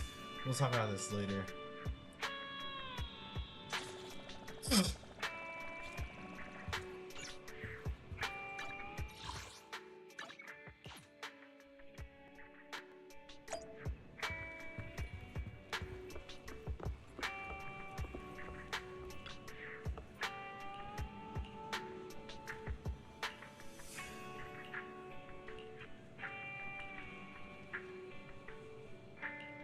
Proxies are gifted.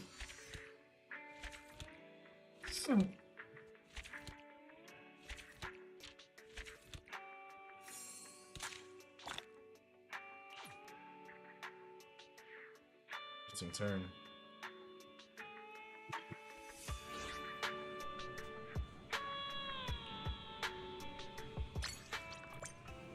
Alright, quest completed.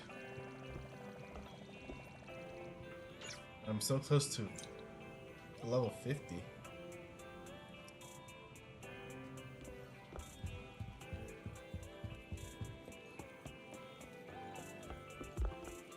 Alright, what's next? Why, someone calling herself Sheila is here for you. She's just like one of those masters of the arts from those movies. Do you know her? She saved me in the hollow. I do. She saved me. She saved Vivian and me when we encountered some ethereals in the hollow once. Belle, do you remember what the mayor said before? That he'd bring a Void Hunter rank special investigator to help us adjust to our ether aptitude? Yushin is that investigator. You see, no wonder she has such unique presence.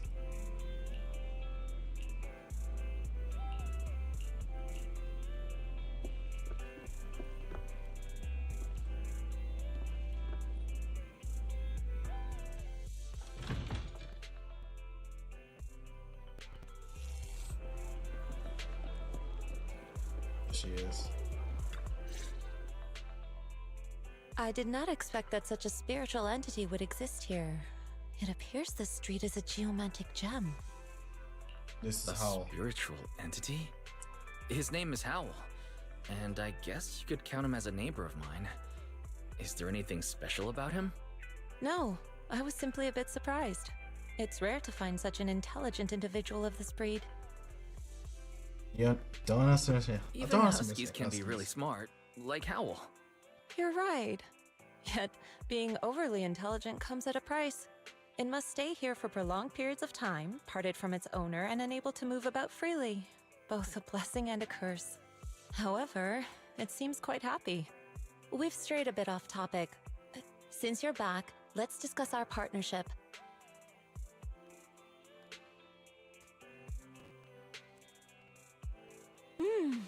Nice job. Good air circulation, excellent layout. Very suitable for a business. Thank Your you. bamboo here are also very energetic. It seems your fortune is good when it comes to wealth. Huh. You even know feng shui? I'm happy to hear that. But who exactly are you? I suppose this is our first official meeting since parting ways in the Hollow. Now that both of you are present, allow me to reintroduce myself. My name is Yi Xuan, a mystic from Yunquei Summit. Mystic, you can submit. Mystic? Like those people in movies who can tell your fortune and go around blessing people?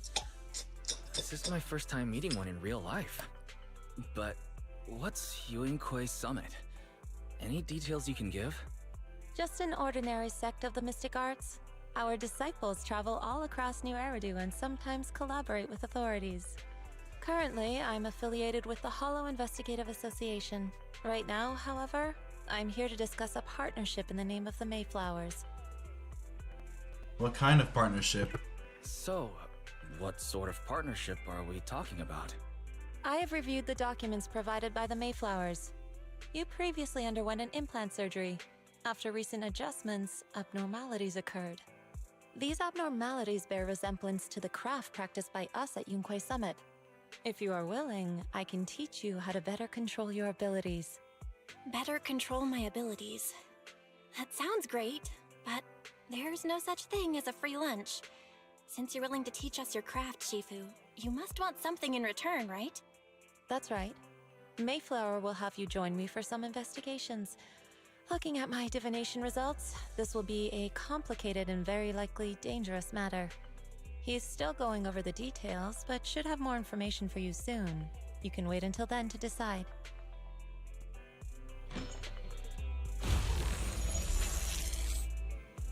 Let's leave it at that. The weather is nice. Perfect for going out. I just happen to need to head to a nearby store to collect something. If you're free, how about coming with me?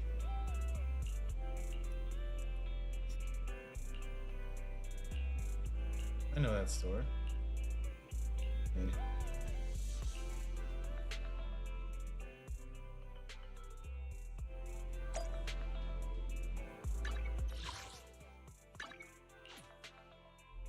That's the lady who saved us.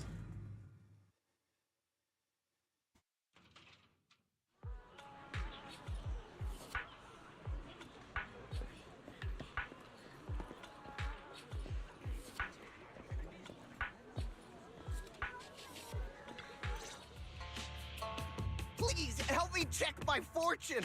Here's my palm.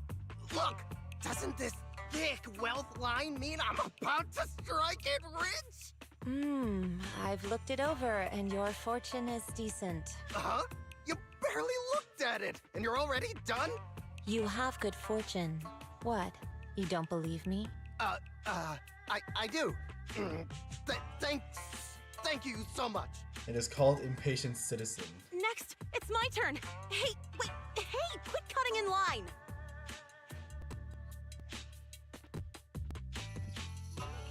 So this is where you were. Who are all these people? You're here, Wise? I decided to take a break. I didn't expect so many people to come seeking my divination services. Don't worry, I need no more than a simple spell to solve this matter. Fortune-telling services is 10,000 dennies per session. Innocent people standing in line, all flee in fear. Wow. All gone? Good. It seems the Banish Wealth and Desire spell is still effective. Banish wealth and desire? That's a spell? This isn't the kind of craft you said you were going to teach us, is it? Our video store has a business license, and we'd get complaints if we charged unfair rates. Of course not. This is just a trick to deal with trouble. I'll take my time showing you the true craft of Yunquai Summit. For now, let's find that shop.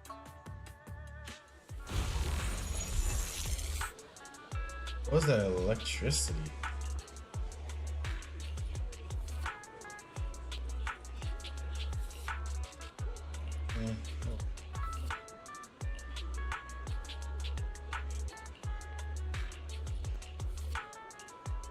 Skip all this. That's the main story and all, but I just want to like finish that quest there.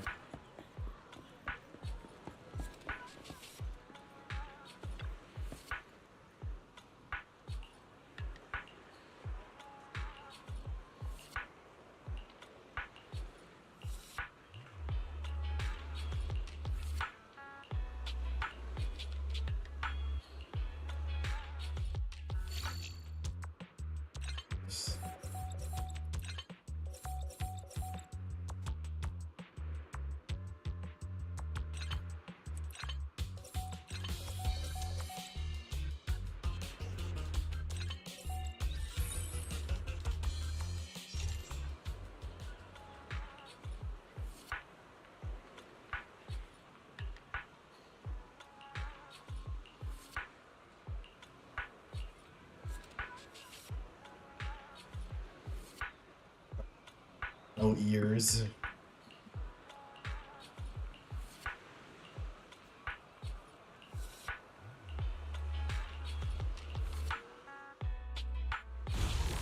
Bishren Shifu.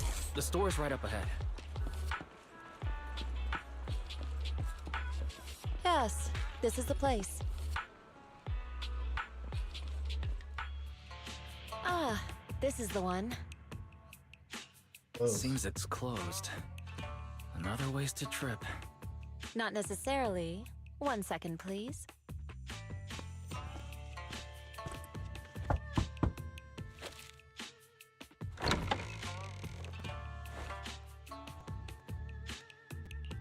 Huh? Is there someone inside? Relax. The boss prefers to do business with people they know. They like their peace and quiet, so they rarely open for customers. I'm an old acquaintance and just wanted to retrieve something. What a strange private business. Shifu, what exactly are you retrieving? Just some things needed for our future investigations. You'll know in time. Really? Shifu, I feel like you're always so mysterious. Rest assured, I'm not hiding anything from you. It's simply because the correct time has not yet arrived, so there is no need to rush. Since we've already obtained what we came for, let's part ways here. There will be plenty of time in the future. We will certainly meet again. Just give me that look of confidence. Well, that sure was something.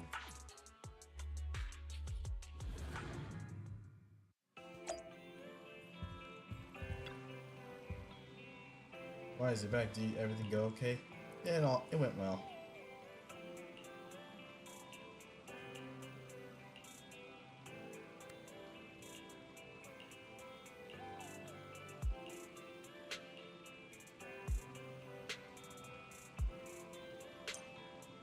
Seems that's that. Things are quiet again. I should keep raising our internox level. Yep. That's that for the quests.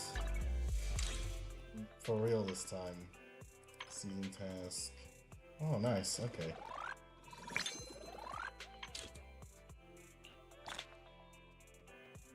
Okay. I think that's that.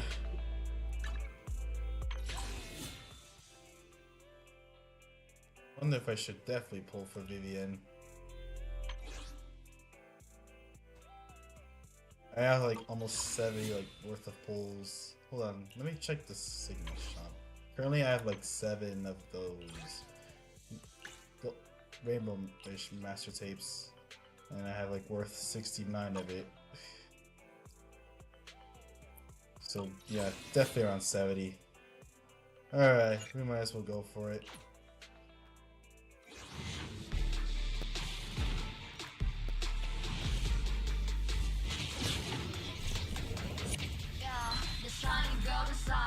Nice, and it's at the top. There we go. Your place is nice. It would be better if it was just us here. And her last name is Banshee. Nice. Okay, now for the A-rank character. You need a lift? Then buckle up, buddy. Ah, Piper. She's a good character, not gonna lie. And of course, I should get her W engine.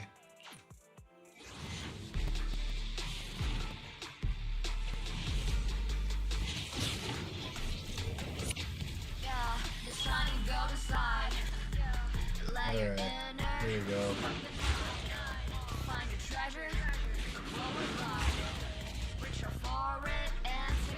This music just brings so much joy.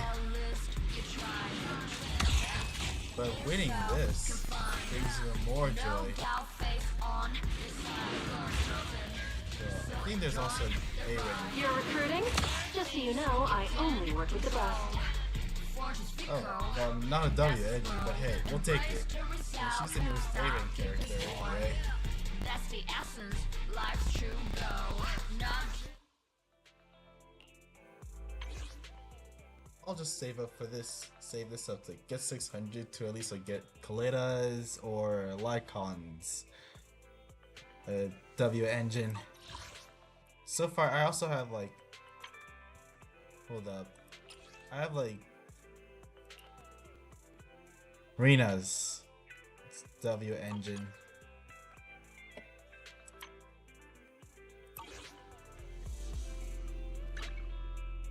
Awaiting further instructions. New agent, let's go. Let's take a break. Yes. Let's take a break after this. Oh yeah, that's the first one. Alright. Progress. I got her second. Very nice. And now for the best part. Or hiring me for a job? Good day, Lord Phaeton. Hello, Vivian.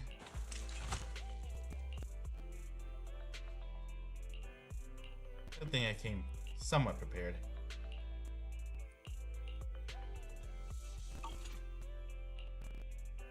Let's see her suggestions. Okay, so normal attack is, or basic attack is one of her top priorities. Alright, and everything else is the second priority. No worries, okay. Speaking of that, I can now give her this. And of course, the DVDs.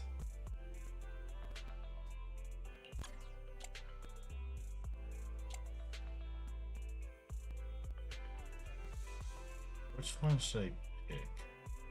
Let me look at this category here. Anomaly proficiency.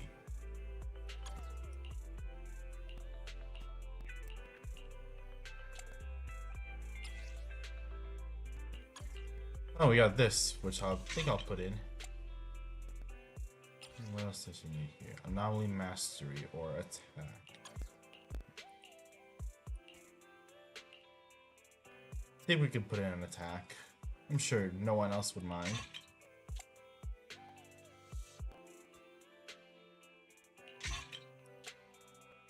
And then we could just put this in here.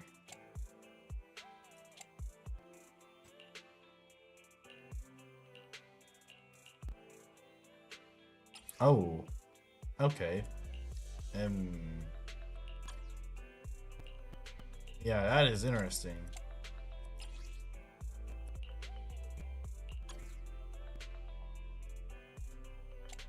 I should definitely like make some, like, get some new of these fifth and melodies.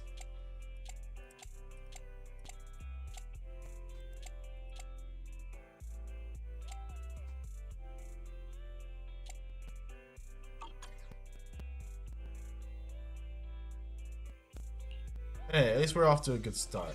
I would never turn down Lord Phaeton. You know, after I got Vivian.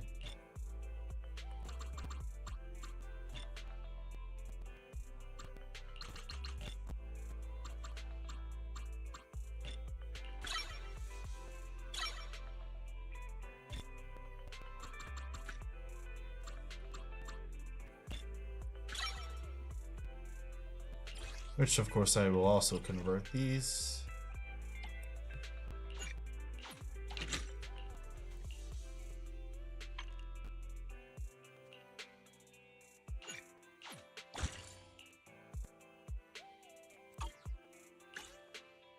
Brings me close to my leveling up goal.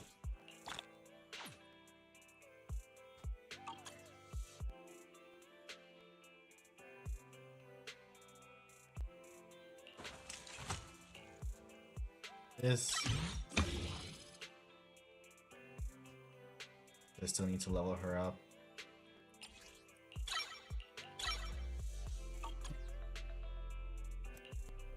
Sure is something.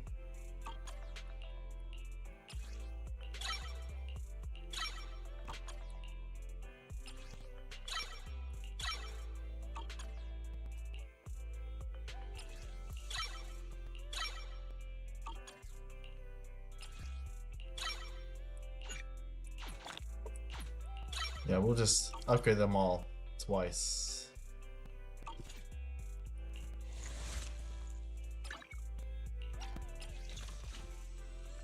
Okay.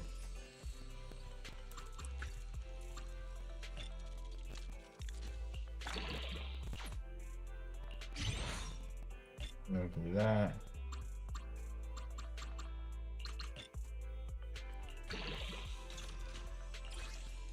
Still need to like grind or something.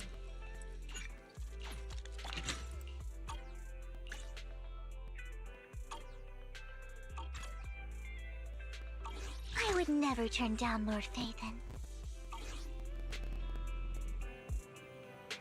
Hey, I can also play as her.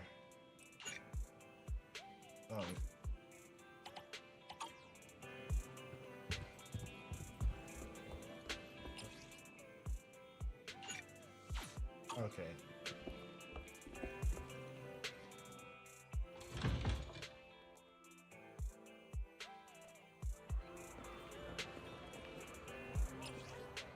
Alright, there we go. I gotta say, it feels nice. The afternoon sun is exceptionally pleasant, like the rich oral aroma of a tune in D minor.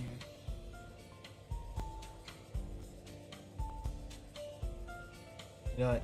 Hold up. Let's see. Let me try my luck on here, on the intermediate tuning bursts.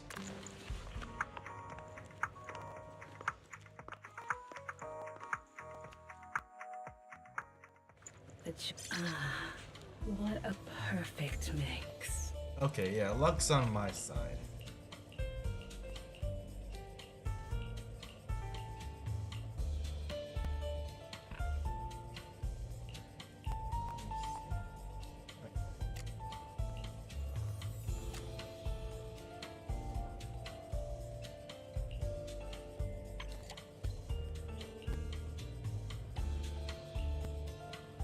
The joy that this delicious composition brings is truly remarkable. Alright. I'll be waiting for your next visit. Ready and waiting. Good day, Lord Phaethon. Still gonna need one of these.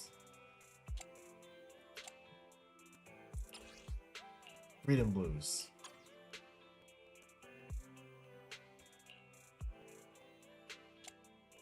Oh wait, I still got one.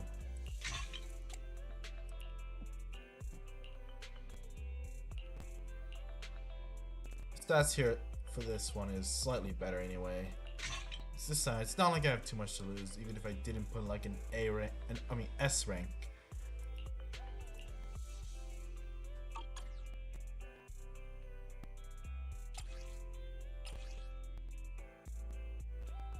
We can just start.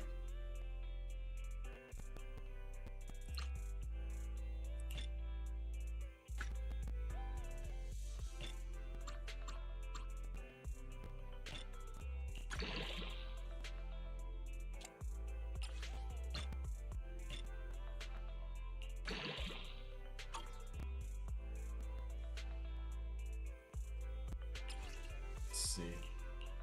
Yeah, I can just get rid of these guys.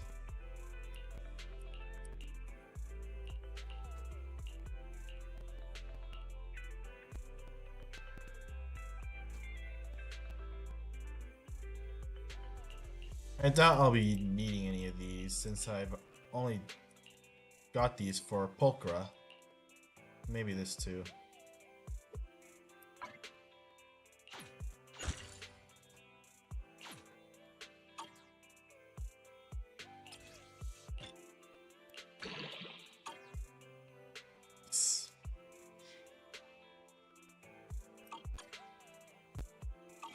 I would never turn down Let me Lord see Phaethon. how long I've been streaming. I believe I've been streaming for 4 hours now since I started it like at 4 p.m. today.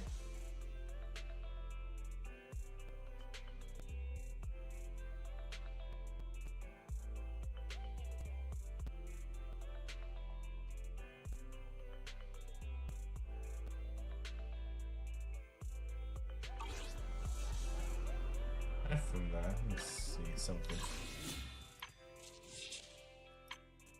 Yep, and my pulls are back to like over 80 something. No surprise there, but I'm just gonna throw some at it anyway.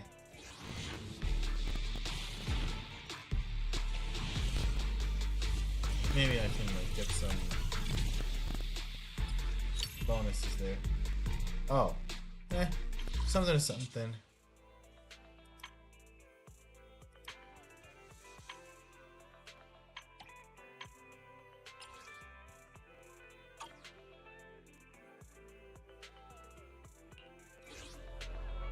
I can keep going for a little longer. Unless my laptop can handle the heat no more. Even though it kind of went over its limits. But yeah, this new event here. Okay.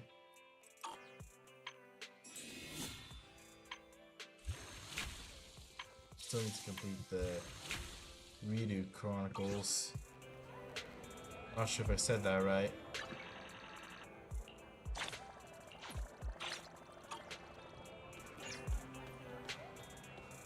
What's she need here? She stares on to something.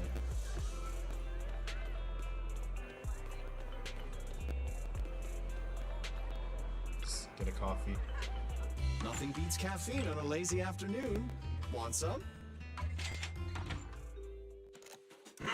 And of course I get to see this S+ tier cutscene.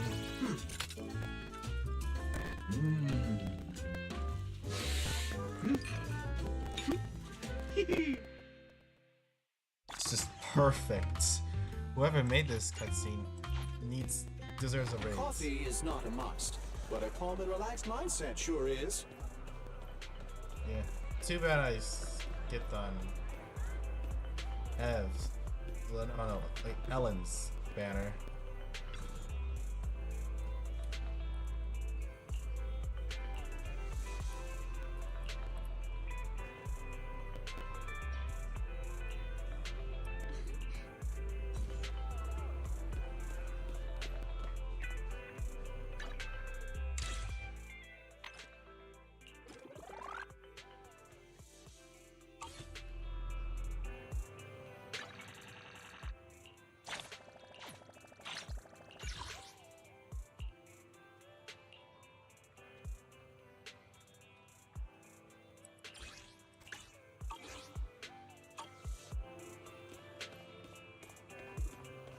At least I got my second, like, ether character.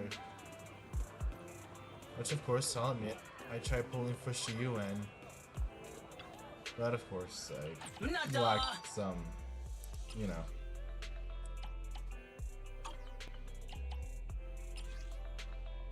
Some of these. Screw it, I'm going for it. God, I'm broke again. I'm gonna need more Denny's.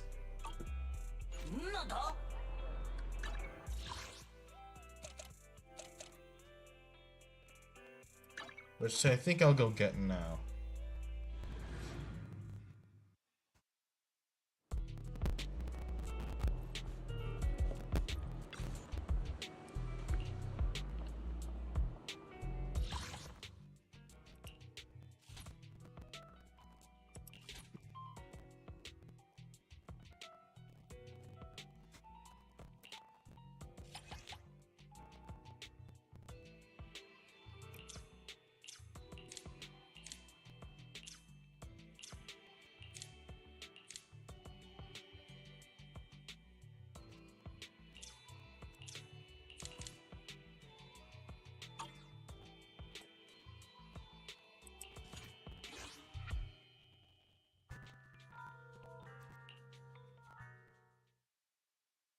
Still lack some materials to improve my characters, but I think I'll grab some during my own time.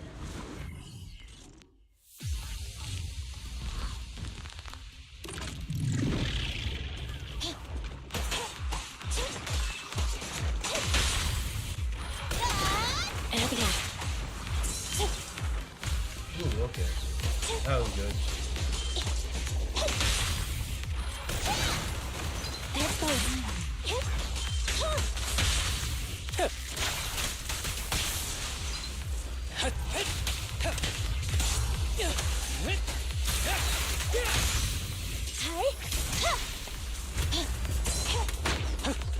Okay.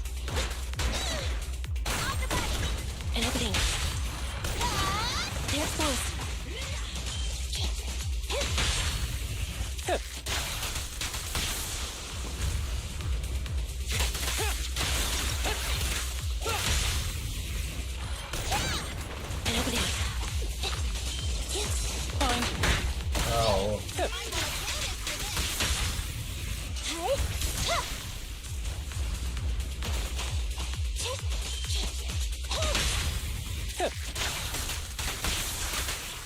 Fine.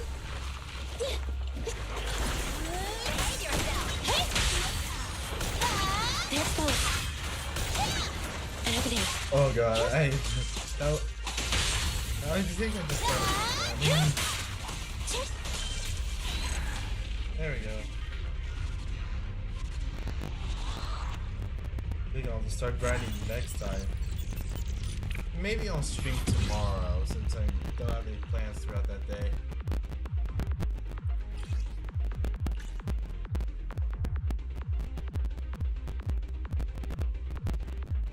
Speaking of that, I'm close to level 50, which I'll take my shot now.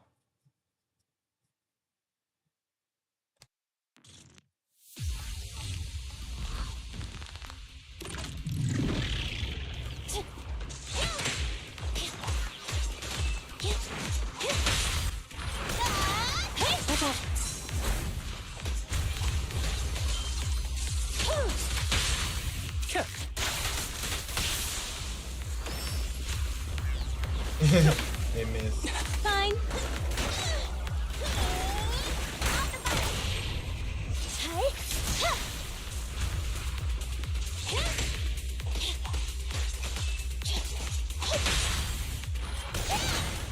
Agony. Fine.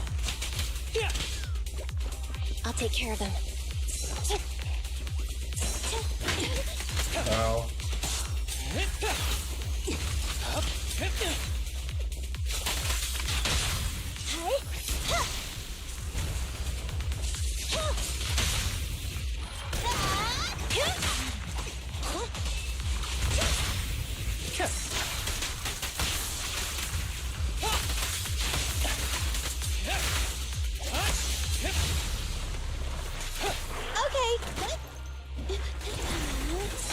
Roger. Be gone. Nice, smacked them all three at once. Thanks, Ambi.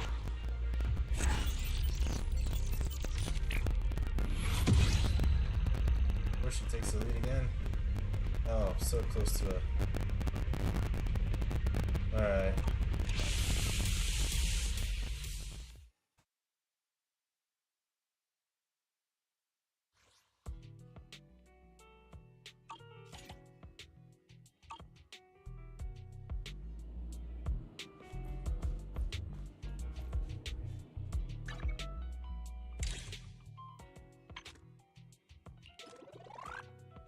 Alright. Awaiting further instructions. I would never track down Lord Phaethon. Yeah, still need more of these.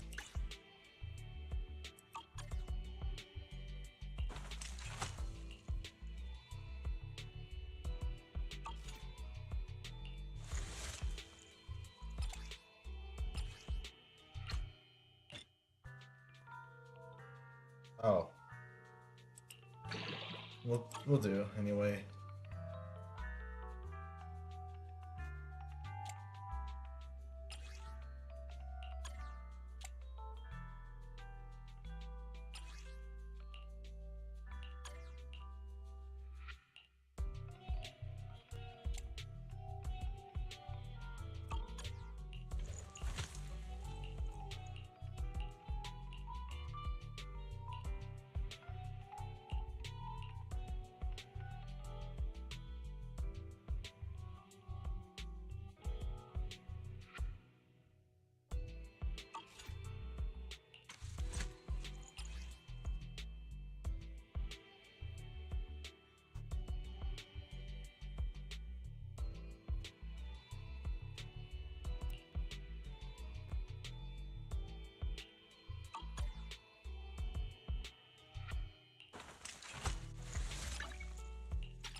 I can just get rid of the new ones I got here.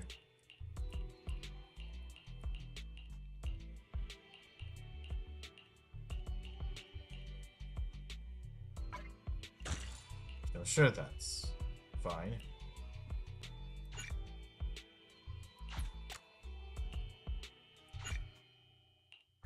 Again, please.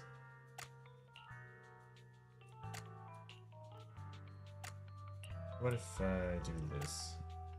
Oh, that doesn't work.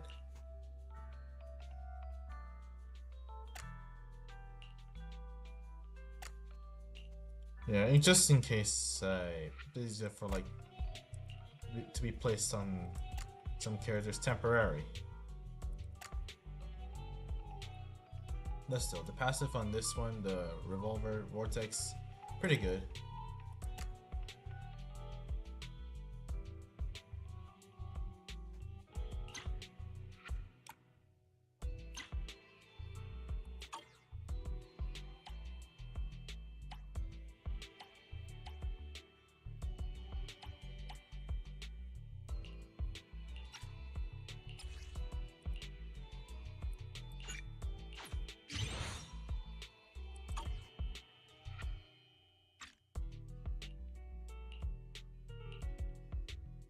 Just got a few backups here. Of course, this one belongs to Piper.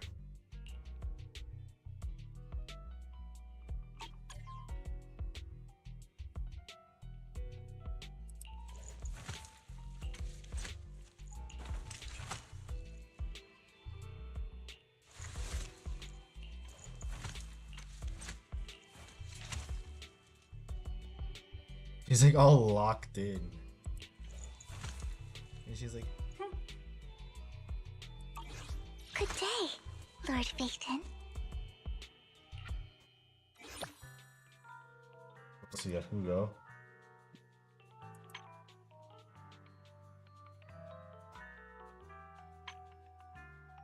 I would never turn down Lord Phaeton. Show's over. I can just head back.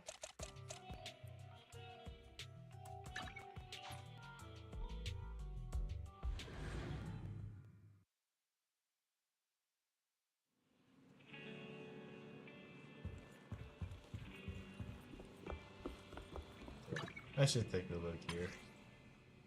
She lives in a world ruled by chaos, yet love is her salvation.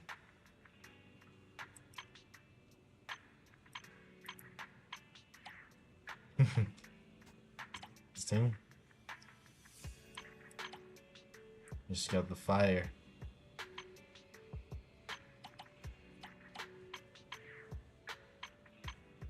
And of course, Ambi is the first person to reach trusted as well. I just got her art here, or something. We'll call it that.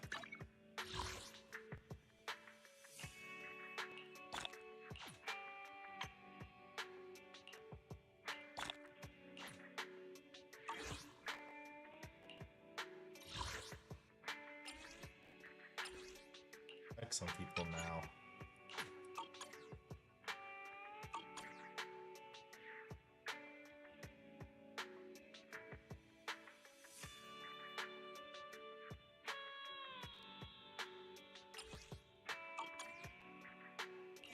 Pick me, and I promise you'll earn big. Hey, don't look down on me! As punishment for getting your voice redone, I'm replacing you, Kaleda. Hell nah. Good day, Lord Phaeton.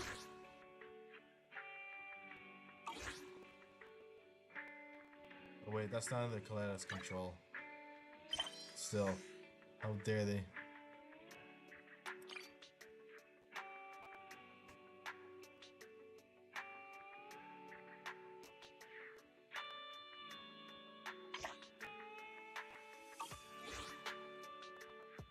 Alright. Now I can hit the hay here.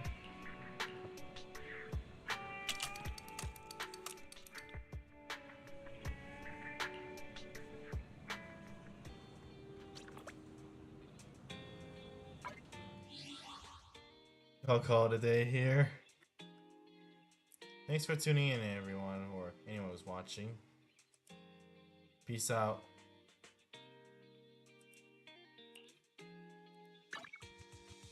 And I just got over 10 pings. Probably from a conversation from somebody on Discord.